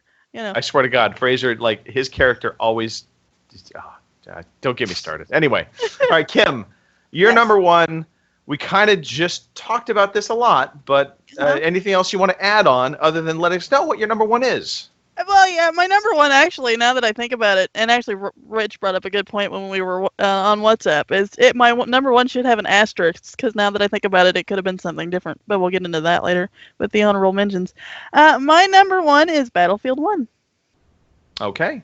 Is there anything that really made it stand out for you other than being the best game ever? Multiplayer ever? I liked the single player. I mean, I'm not through with the campaign yet, but I've started it. So see, there's one game I actually have played, and I like the campaign. I'm a little sad though whenever I get my little guy killed and his name pops up, and you've got the years when he was born and then when he died, and that makes me feel terrible. But I like it. And I like that they went back to World War I. I don't have all the extra crap on the gun, like the sights and all that crap that I have to worry about. I actually got a headshot more than one the other day, and for me, that's shocking. So that would make it number 1 for me. Right? So real quickly on Battlefield 1, one of the things we hadn't touched on, but I thought it was awesome, was in the beginning when you fire up the game and you go into the single player, and they do this kind of like intro section where you're playing through this, and it's kind of the tutorial mode, and it's this trench warfare scenario where you're going to die. You're going to die probably multiple times, and the game tells you this from the get-go. Expect to die. It's okay. And when you die, they give you your name and the dates of when you lived. And then you're basically reincarnated in somebody else's body. and when that person dies, then they give you that person's name and the dates in which they lived, and it's just it's kind of this homage or this tribute, if you will, to the fact that World War I was just a meat factory. There lots of people died, and you were kind of just you were just a no man, no face soldier just plowing ahead, and I thought that was a really nice touch. Yep. Agreed. I think what's interesting about Battlefield as well, I just realised now, Battlefield 1, they've got a lot of features from a lot of different Battlefields, and for you guys that played Modern Combat on the Xbox when that came out, I think, didn't you, in the single player, when you die, you'd get morphed into another player? I think that's how you respawned. You become another player, I think, so if I'm remembering right. So kind of like that.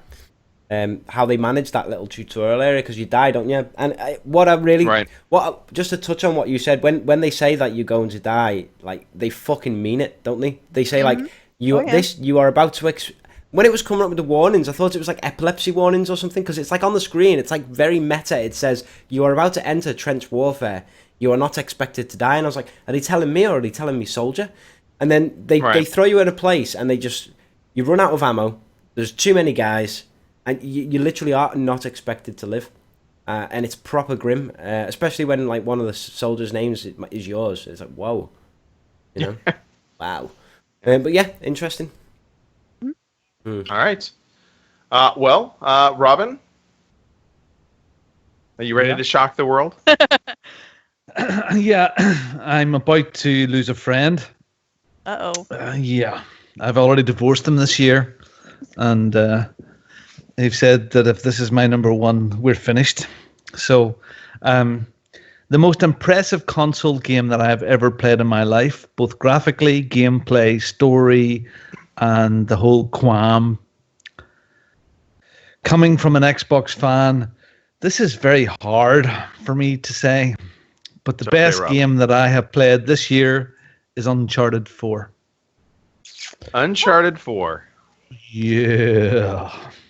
The best Uncharted 4, the best game, the best story, the most fun that I had with a game, the way it ended, the extra bit at the end, the rapport between the characters, old and new, the variety of gameplay, the parkour, simple climbing, making you feel like a badass. It just was fabulous. It looked beautiful. It sounded gorgeous. It just amazing experience, story. Yeah, fantastic single player game. Okay. Have you touched any of the multiplayer? Nope. Okay. No, and I won't. I've had enough. I've really enjoyed that, and yeah. Now, just Robin, fabulous. did you played the previous Uncharted's, correct? The only one I didn't play was 3 because people said that was a bit grim. I really, really enjoyed 2. 1 was a bit, but 2 was fantastic. Did you feel out of sync with this then, not having played 3? No. It did enough to get you right? Yeah, very much. I mean, I love the rapport between the good brother, the bad brother, their backstory. On my blog, going through it, the points where I really didn't like his brother. I thought he was a sleazeball, and pretty much is a bit of a sleazeball. But I loved the good and the bad, even though Drake has a bit of bad in him as well. A bit of a naughty lad. But I loved the comparison of him to somebody who was really bad and really sleazy. The twists and the turns of their relationship as brothers was fabulous. There's a bit at the start of the game where his wife and Drake are sitting in the sofa in their house. The level of detail in that house, there's just so much. I mean, every little book, every little thing, it was just a lot of people have talked good. about that opening sequence. Just fabulous, and the look, the graphical fidelity in her face, and Drake's face, and everything about it. And I again the way it ended. Not going to spoil it, but there is an extra bit at the end of how the story will develop, possibly. And it was just brilliant. It was a lovely surprise. So I loved it. Loved it. Uncharted 4. So, Fraser is saying here, and he's giving me a bit of stick about it. He's saying, it was fantastic. It looked great. It was a great game, but it was a bit boring. Yeah, but Fraser doesn't get to say anything because Fraser Yeah, I know, didn't he's turn not in here. his top 5, Yeah, and I know. hey, he's not here, and he didn't turn in his top 5 like I asked him to. So So it was like climb, shoot, boring cutscene. But that wasn't a boring cutscene to me. We know what he's like about stories. I thought it was like playing a movie. Right. I was in the movie. I was playing it. I was invested in the characters, and I loved it. you're in the movies. They should make a game called that. They should. That's a pun. Yes, $1 million idea. Bet you. it is. Again, this is all my right. opinion. So Of course, No. of course, and it's valid. Uncharted it's games right. are good. I don't know that it's. I mean, I won't say spoilers yet, but it's not my number one. Rich, No, have you there's played a Uncharted 4 yet? There's a reason for that, Greg. I know. I haven't, I may experience it at some point because the missus has played all 3, and she, we might get the 4th one if it's on a sale or whatever. But yeah, Uncharted never grabbed me. I don't like the way it plays. I think it plays red floaty. I don't like the shooting. I think the bullets move too slow. I think Drake moves like a wanker. I think he can't climb for shit. I don't understand why he does a massive fucking thing, right? He breaks a tomb open that's not been open for hundreds of years, right? He has to do this ridiculous climbing sequence with this amazing like totem, this fantastic piece of stonework that slots in this hole, opens this majestic thing, and it's built by centuries-old people. Goes to the other side, and there's men with guns shooting him. How the fuck did they get there? It just doesn't make sense, that game. But That's kind of Raiders of the Lost Ark, right? The same thing happened in those games. So Yeah. a little bit. You have to set aside a little It's bit. a movie. Disbelief. It's Yeah, but the difference is it is. It popcorn. is. the difference It's with not that, right, like- the difference with that, right, is Indiana Jones was a top sick as fuck, like cool as fuck dude, right? Nathan Drake is just a wet rag. All right, he's just a male fuck prostitute. off, Richard. with- Why so? he's a male Stop prostitute who it. gets no You're work. just trolling. He's a now. wet Come blanket. on. He's basically Ben Affleck in every movie ever made. Oh, all right. I think that's going too All far. right. I Okay, think that's yeah. going too No. far. But Well, I Robin, appreciate it. I just can't handle how it It's- plays. I think it it's plays like not- sick. No, well, Your 4 girlfriend's is gonna disown you, first of plays well. The climbing is very, very good. Yes, there are baddies inside a Not cave yet. somewhere down the line. It is sort of explained away, but it's not inside. It's not a big deep game. It's popcorn, but Right. like an Indiana Jones movie, it's not meant to be that serious. But it sometimes just you need a lots and popcorn lots of fun. flick, man. I'll tell you what, though. I'll give it this, right? If you want a cinematic game, Uncharted, I think, is probably the best out there. I was watching my girlfriend play it and stuff, and it was like, wow, these set pieces are fantastic. Graphics look amazing. The animations are fantastic. The facial, textures and stuff look great. The voice acting's spot on. Yeah. If you- So as a work of art and as a work of technology and as a great feeling of movie, that's the reasoning why I have that at the top of my list. yeah, No, that's completely fair, Robin. yeah, I definitely. got nothing to say other than well done to Naughty Dog. Mm. All right, Rich, let's go into your number one. You mean the real game of the year, folks? I mean, God. obviously, what you think is game of the year because we know I'm right. I'm gonna take you down my rabbit hole now. Right? Okay. And let me just take a sip of water because my throat's killing me, guys. All that cock, just right. Everybody, right, thought this game would fail. Okay, I think if memory serves me right, it was remade like 3 times in the process of development. It was like thrown out and started again, and thrown out again and started again. Everyone thought this was going to be just a throwaway Call of Duty in hell. I think you kind of guessed that I'm talking about Doom. Now, Oh, Doom. I thought you were going to say The Last Guardian, then I was going to shoot you. Oh god. Oh no. Right, so Doom. Okay, set the stage. Right, everyone thought this was going to be cookie cutter Call of Duty with zombies that are Well, demons, and let's not forget they didn't send out review copies, and that was so everybody massive. immediately was like, "Oh my god, this is going to be a horrible game." They're sending it out to die. Yeah, the Giant Bomb podcasts, the IGN podcasts, the PC Gamer, everyone was saying Right. this is bad. If they're not sending review copies out for Doom, that's a bad sign, guys. Which, in in fairness, that usually is a very bad sign. that is like 9 times Right. out of like 9. That's a bad sign. Right. So everyone thought it was going to fail, right? And it came out and it knocked the ball out of the fucking park, right? Doom 2016 is what Doom would have been if it was made in 2016 instead of like the 1930s. It's like everything that's awesome about being awesome is what Doom is, right? From the first fucking opening scene where there's candles all around this old stone altar that you wake up on, and there's like an homage to you, the Doom guy, or the Doom Slayer as you're called.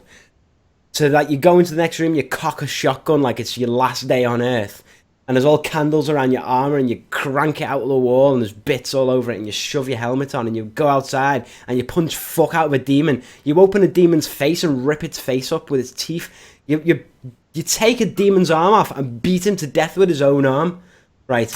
I know, Richard. You're absolutely correct, but it's that for 8 hours, and it wears a bit. And it never gets old after 4 of them. It never gets old, right? And I'll tell you why. Because everything about Doom is just fucking awesome, right? You know how in Red Dead, the music would kick in and slow down and kick in if combat started? That's what happens in Doom, right? Death metal comes on that's composed just for the game. It's not like some rip-off Metallica shit. They're not trying to rip off movies here, lad. They're just going straight in scored with Metallica and death, like death metal corn stuff. And everything about the game is fantastic. The way you move, the way Doom moves, the way he rips off like consoles on computers, like the guys on the computer screen, all the stories, like, listen, don't touch that, be very careful. And Doom just like kicks it and smashes it to pieces. I'm calling him Doom because it's easier to say. Like, there's little mini Doom dolls in the game that you can collect. And when you pick it up, like the little Doom guitar music comes on. And then like he fist bumps the little Doom guy. He fist bumps a doll of himself. I mean, if that's not fucking amazing. That's not Game of the Year material. I don't know what is. And in every level, there's always these secret levels where it's like a little miniature version of an old Doom 1938 version, all pixelated graphics and all that. Except the enemies are like, I think the enemies are like real graphics, if I remember rightly. But like everything about Doom from the start to the end is just the build up of like awesome video games. Everything about video games is in Doom, and it crescendos right to the very end, and you leave it so satisfied and just yearning for more, and you want to go straight back in and get all the secrets. And what the last thing I'll say on this speech, everything that Doom is, I think, is partly because everyone wrote it off. Yeah, I can see that. I think Doom is a shining example of somebody basically taking nostalgia and an old franchise and bringing it up and modernizing it just enough that they still capitalize on that nostalgia factor, but they've made it modern enough that somebody unfamiliar with it can still appreciate it and play it and enjoy it. Doom is a fantastic game, and it certainly is up there in discussions, on all different platforms right now in terms of Game of the Year talks. So I get why it's your number one, Rich. I do. I think with Doom as well, like the story itself is good as well. Purely because, and I've heard this exact thing on Giant Bomb, and I'm so glad that whoever, I think it might have been, I think it was Alex Navarro, I think it was, he basically said exactly, or it might have been Brad Shoemaker, exactly what I thought, right? Doom's story told through the eyes of the Doom Slayer, with no words being spoken. I think it rivals Half-Life in a way, and what I mean by that is, Gordon Freeman doesn't say a fucking word, and yet the story moves on fantastically, and it's this amazing thing. In Doom, he doesn't say anything. It's his actions. Like, he'll punch a console out because, he doesn't give a fuck about saving the energy or whatever. He just wants to kill demons. That's his only job. That thing where you have one job. That's all he cares about. And the guy, the robot man who's, like, put himself in the robot, who's fracking oil out of hell because, like, saving the world or whatever. And the horrible demon lady who, like, turns on everybody and becomes, like, the boss at the end. The fact that it's got, like, 90s boss battles where, like, the boss will die like 3 times or whatever. Well, you feel like he's dead and he comes back or whatever, and like it's rounds and it's like impossible, and it takes you 20 times to kill the boss, and it's like back, dead, try again. From everything, the weapons, you can upgrade your weapons, and you upgrade them by beating to death this little thing from Batteries Not Included. You smash it in the face. You smash it in the face and pull out like the upgrade and shove it in the shotgun. Just everything about Doom Rich, it was brilliant. It was fantastic. I was the biggest Quake fan ever in the world. And Quake, Doom, they are related. and I organized tournaments with hundreds of people that used to come up to them. So I was so looking forward to this. But it's a design of a game that is 20 years ago. Yes, it looks fantastic. It plays really well, just like Quake and Doom multiplayer did way back times. But it was just so good, but it done the same sort of thing for 8 or 10 hours, and I it's unmemorable to me, honestly. I played it really, and stopped and went back to it, played it, but no, fair play to you, but I don't think it was just. Well, I think what we can safely say is one again, these are all our own individual top games of the year, but any game that we're talking about that are making mentions are worth looking at. Oh God, yeah, definitely worth playing. Yeah, it's a fantastic game. So while Robin, you picked Uncharted 4, Kim picked Battlefield 1, Rich, you have picked Doom as your top games of the year. Those are all absolutely fantastic titles, and they are definitely worth exploring. They are all just wrong. And let me tell you what game is the actual FIFA. game of the year. Oh boy. Not FIFA. No. It is actually Titanfall 2. Titanfall 2 big is robots. my game of the year choice. And it's my game of the year choice for a number of reasons. But I feel Titanfall 2 was the most complete package, the best game overall for multiplayer and for single player. The single player in Titanfall 2 doesn't get talked about a lot, but it is fantastic. And it is fantastic in a way that I did not expect. Respawn, they managed to create a Portal-like experience in a first-person shooter. And I say that because there's some mechanics within Titanfall 2 that will absolutely, any Portal fan is going to have some flashbacks with. And they make platforming a legitimate thing in Titanfall 2, and that is not something that you can easily do in normal first-person shooters, yet they pulled it off, and they pulled it off fantastically. The single-player game in Titanfall 2 is not just about shooting, it's not just about being in your giant robot, it is about utilizing your pilot skills, navigating terrain, platforming, using different devices and mechanics to get through some very challenging puzzles, and it completely caught me off guard, completely surprised me. The story is good. It's not great. It's not going to be better than Uncharted 4's story, but the gameplay mechanics of the single player are. They're way better, and it's a fantastic journey. And the last segments of Titanfall 2 single player reminded me of the last segments of the original Halo game.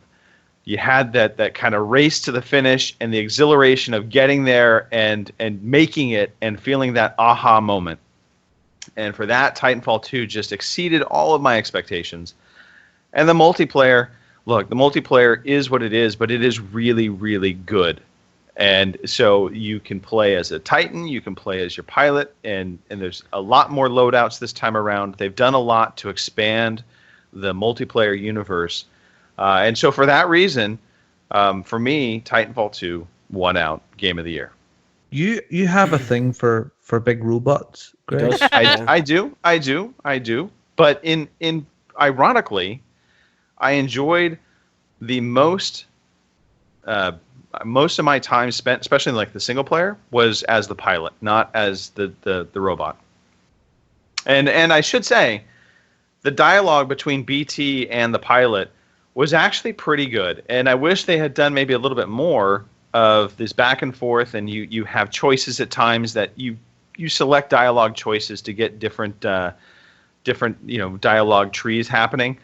It doesn't really change the course of the game. It's not, they're not going to remember this type thing, but it made for some funny moments. And the robot, as the game progresses, its personality starts coming through, and I think it's a solid hit. Just for people I watching really the look stream, forward to it. I just want to say, because I've played a lot of Titanfall 2 gameplay before when Mark talked about it, all I've been showing now is Doom. just because I didn't show any Doom, because I don't show videos when I speak because I can't concentrate. So you're watching Doom, but Greg's actually talking about Titanfall 2, which we saw earlier. Yeah. So yeah, Titanfall 2 for me was my game of the year. I'll give my honorable mentions, and anybody else who wants to, we can kind of go through them real quickly. But I have just 3. Forza Horizon 3 gets an honorable mention. I thought it was a really, really good Forza game. But ultimately, to me, it still felt a little bit more the same, just much better. And so there were other games I wanted to give on my top 5 list. Battlefield 1 also, again, gets an honorable mention from me. The single-player situation, which we talked about already in length, that's why I pulled it off of my top 5. And then Doom actually gets an honorable mention as well. I think it is a fantastic game. They definitely hit that nice chord of nostalgia with modernization to it, but it couldn't crack my top 5.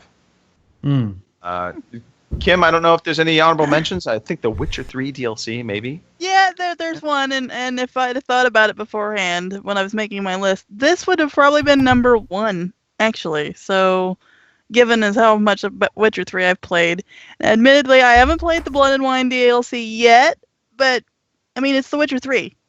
It's going to be more of what I've already played, and I, like it. So, I mean, obviously, why wouldn't I put it as number 1? So. Okay. Yeah. Robin, some honorable mentions for you? Honorable mentions. Doom is in there because I really enjoyed it. Unravel gets a really quick mention. It was just a nice little experience. A bit clunky, but nice. Song of the Deep, which is Ori and the Blind Forest Light. Really enjoyed it. Fantastic game to pick up, pretty cheap.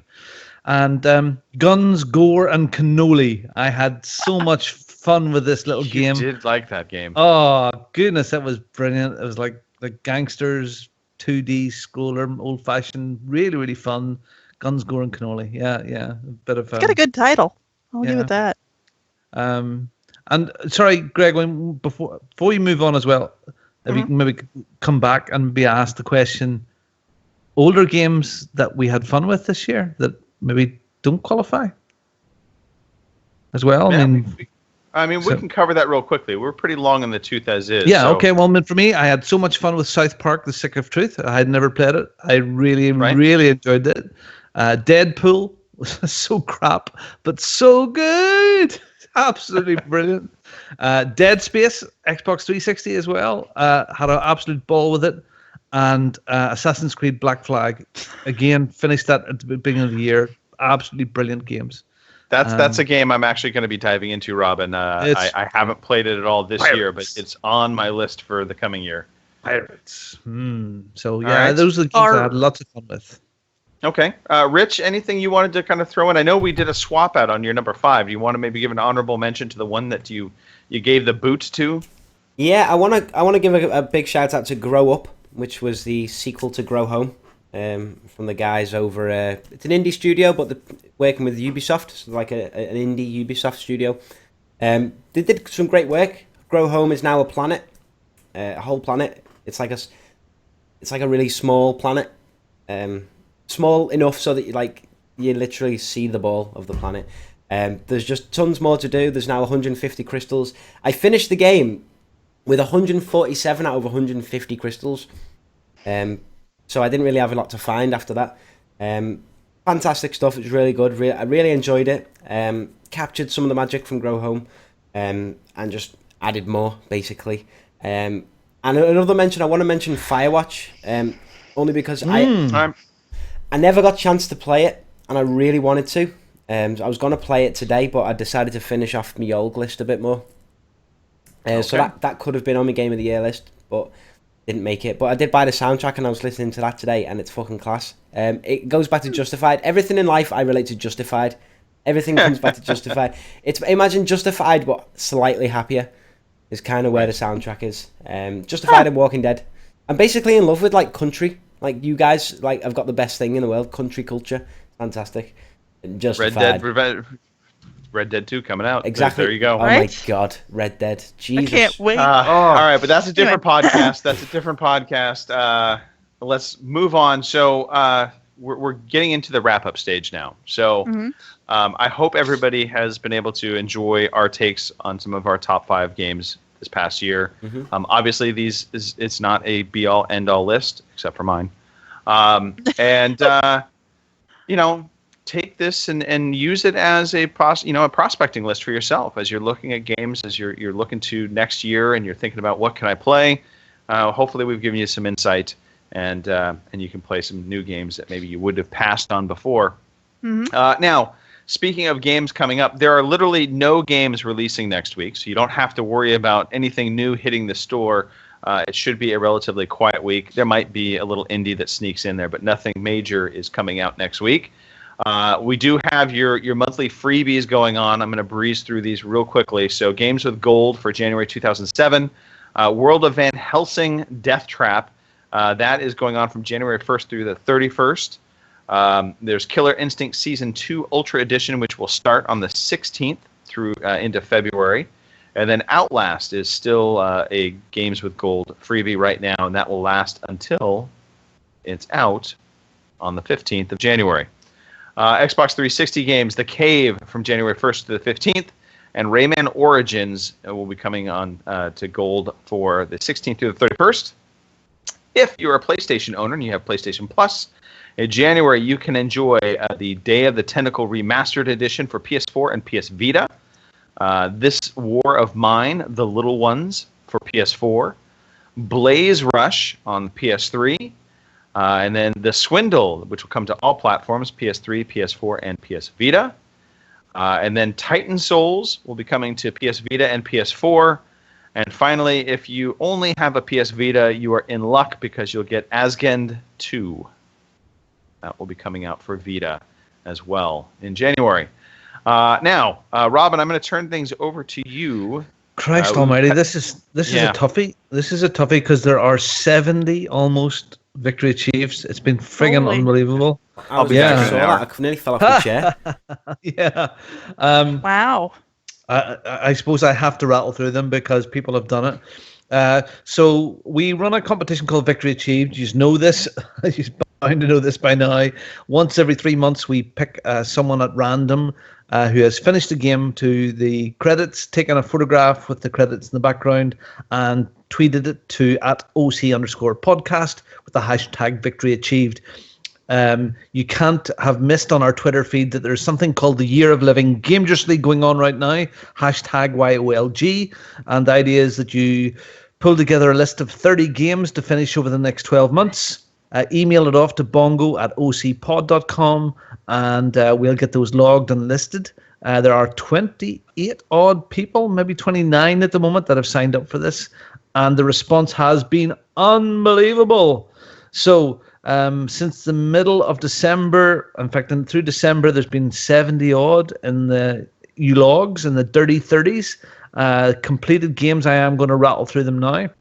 Mr. Miyagi finished Battlefield 3, Mark Annex, Borderlands the pre-sequel, Fraser Moo, Peggle 2, PG Tips, SteamWorld Dig, Big Bad Daddy, Crash Bandicoot 3 Warped, Teflon 12, Titanfall 2, Pilch Reed, Sniper Elite 3, John LaValle, Titanfall 2, Dastardly Jabby, Battlefield 1, Fraser Moo, Deadly Tower of Monsters, Bongo the Sane, Uncharted 4, Dastardly Jabby, Until Dawn, Rush of Blood, the first VR game that we've had, PG Tips, Assassin's Creed Chronicles China, Pilch Reed, Forza Horizon 3, Mr. Miyagi, Dragon Age Origins, Kevin Feige, 1985, Call of Duty Infinite Warfare, Raining God Zippo, Bioshock Infinite, Kevin Feige, again Abzu, myself, Alan Wake's American Nightmare, Andy Bangin' Wagon, The Division, Fraser Moo, Battlefield Woman, Kevin Feige again, Spec Ops The Line, Chopper Kelly, The Witcher 3, Murphy's Law, The Walking Dead Season 2, LEL3ET Chris, that's Resident Evil, myself, Song of the Deep, John LaValle, Deadlight, Fraser Moo, Lara Croft Go, Chinny 1985, Call of Duty Infinite Warfare, Andy Bangin' Wagon, Never Alone, PG Tips, Costume Quest 2, Chinny, Done to the Moon, and Hotline Miami, Raining God Zippo, The Last Guardian, Big Bad Daddy, Super Mario 3D Land, Chris MJW, Call of Duty Infinite Warfare, Fraser Moo, Assassin's Creed Chronicles China, Dastardly Jabby, Call of Duty Modern Warfare Remastered, Pilch Reed, Life is Strange, Big Bad Daddy Grew Up, Big Bad Daddy Inside, Pilch Reed, The Walking Dead Michonne, The Real Defoe Limbo, Big Bad Daddy Brothers, A Tale of Two Sons, Amras, Bastion, Andy Bangin' Wagon, Mirror's Edge Catalyst, Big Bad Daddy, Bastion, Viva la Pedros, Fallout 4, Jay Nizzy, Final Fantasy 15, Kevin Fahey, Watch Dogs 2, PG Tips, The Secret of Monkey Island, Big Bad Daddy, Shadow of Mordor, Fraser Moo, The Last Guardian, Viva la Pedros, Call of Duty Ghosts. And those are the Dirty 30 completions. Amazing. Wow.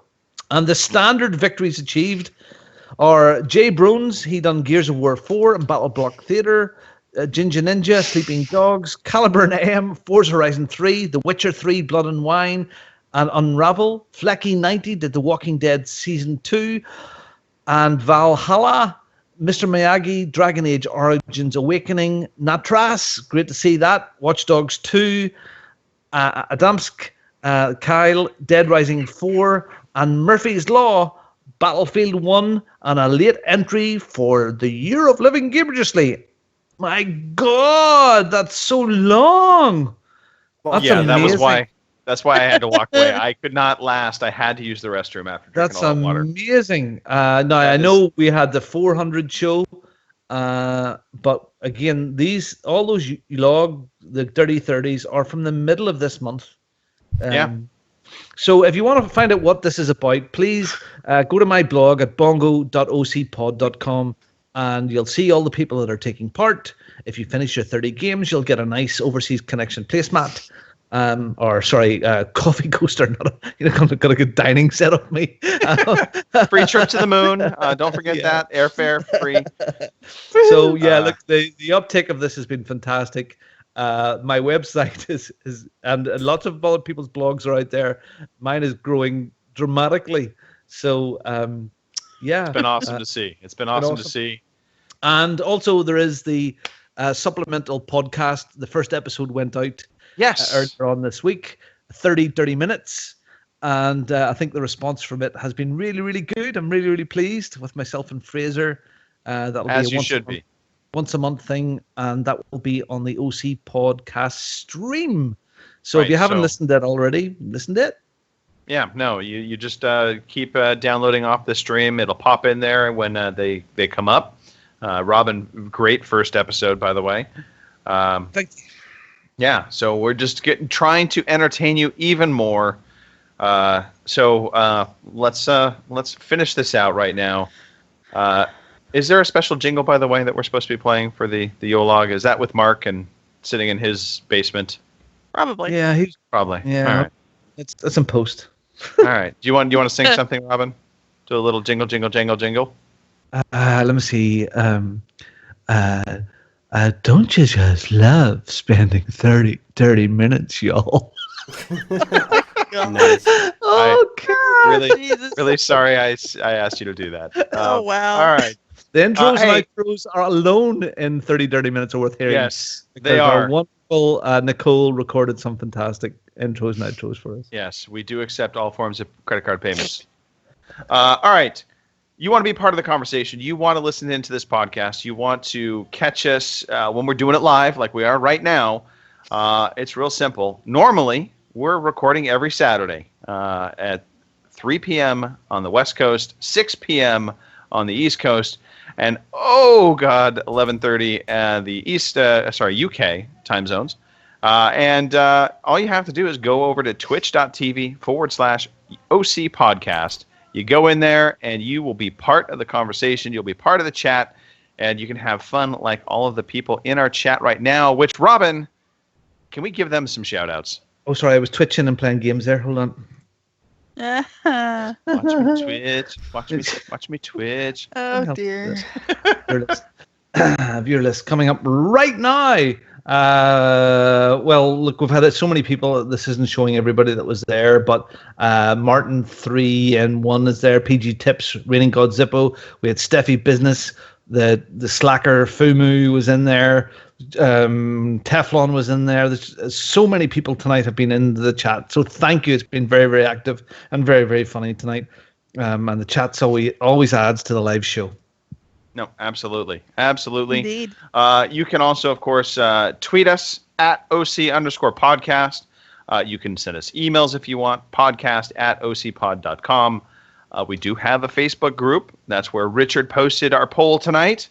Rich, what's the Facebook address, the URL address? What's an easy way to get to our Facebook page? The easiest way is go to F for Freddy, B for Bravo, .ocpod.com. That's fb.ocpod.com.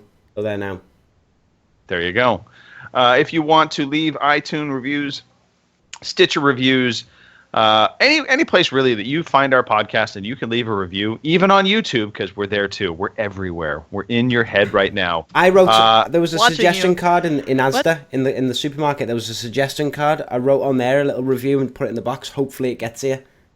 Right. We're in the Asda reviews apparently. Yeah. Just give us a shout out. We ask that not because we are self-indulgent and we like seeing our names in the stars. Okay, we are a little bit, but we do appreciate the recognition, and more importantly, it helps us get visible to other people, so other people can come in and enjoy the podcast. So definitely give us some shout outs if you can and you feel like it. All right, we have clubs on the consoles. There's an OC podcast club on the Xbox One. There's even one in the Forza Horizon 3 game. We also have a club on the PlayStation 4. So if you are looking for people to play games with, you have no excuse. Join a club, get to know some people. I guarantee you're going to like the people you play with. We are genuinely a bunch of nice people. All right. That's it. So let's shout outs and get out of here. Rich, you're up first. Shout outs. I'm going to shout out the dudes over at Playdead, because Inside was just... It was something else. It was literally art in every way. So shout out to them guys. And just, you know what? The community, I didn't fucking realise how many games there were. That list. And that's just 2 weeks. Insane. 2 weeks of December. I mean, I know Tell me about it. I'm like, every few minutes I have the laptop open updating things. It's just, I know people are off work because it's Christmas, but Jesus Christ, man, you tell, it's like throwing money in the street. They're lapping it up, and it's great. I mean, I finished 7 games this month, 5 of which were for Yolk. I mean, I don't know what's real anymore. You know what I mean?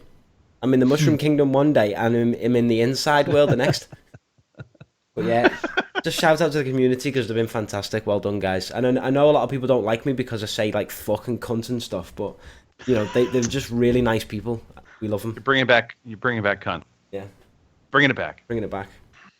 That's it's Game of Thrones though. It's Game of Thrones' fault. That's what I mean. That's the reason we say it. It's a meme between ourselves. Right. Exactly. It's our own meme. All right. Pass it along to Kim. I just want to shout out you guys and everybody that's been in the chat. Happy New Year. Let's kick 2016 in the ass and hope 2017 is a hell of a lot better. And hopefully I moved in my new house within the next 6 months, I hope. So yeah. Cross some fingers. Yeah. Right. I'm hoping. All right. Robin? You'll get me at Bongo the Sane, Robin at ocpod.com, or on my blog at bongo.ocpod.com. I want to say a big thank you to our community. They have warmed my heart over the last 6 weeks. From a small little idea has turned into a bloody monster. Thank you for all the support. It's great that all the community have got involved in that in Dirty 30. And to you guys, Happy New Year. I hope 2017 is a fantastic year for our community, and for us and for me. I need a good year. It's going to be a big year this year for my family, and we're going to have fun, and that's fun. Yes, we're going to play games, and a lot of fun. So thank you, guys. Thank you very much. Happy New Year. Mm-hmm. Oh, absolutely. Well, a shout out to the three of you. Thank you for being on the show tonight, and obviously Happy New Year to the three of you. Hey, Mark and Nicole, Happy New Year to you two as well. We know you guys exited the show a little bit early so we could bring on Kim and Robin, but we want to make sure we don't forget you guys. So, Mark, lay off the booze, man. It's, second day in a row you've actually touched alcohol. I'm getting concerned. And Nicole, I think she would be upset if we did not at least remind everybody that they can watch Nicole Twitch. I'm going to burn in hell. I want to shout out the listeners. Of course, we really do appreciate everybody's participation. And the year of living dangerously, Robin, you deserve huge props for that because it really has taken off. It's become a beast of its own, and it's been exciting to watch. It's exciting to participate in. And I'm actually getting through old games that I honestly never thought I was going to play again. So you've done it. You've done it. You can catch me on Twitter at OC_Murphy's Law. I also have a blog going. I just did my December update, greg.ocpod.com. So I probably will keep it to a monthly thing unless I start really ramping up. I might do it a little more frequently, but just giving a lay of the land on where I'm at with my year of living dangerously. And with that all said, thanks for listening. This show is over. Rich, I don't think you have any outro music, do you? It's playing right now in the background. Oh, well, in that case, goodbye.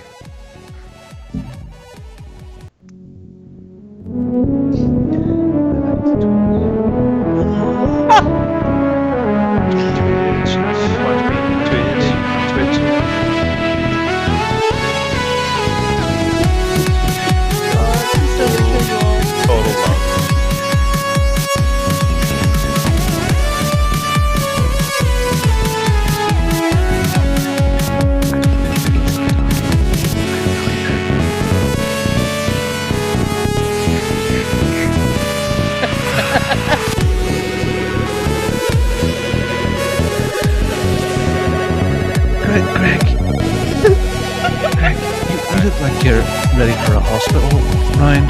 You're like in your scrubs underneath that jacket there. Son, where'd you find this? He's a male nurse.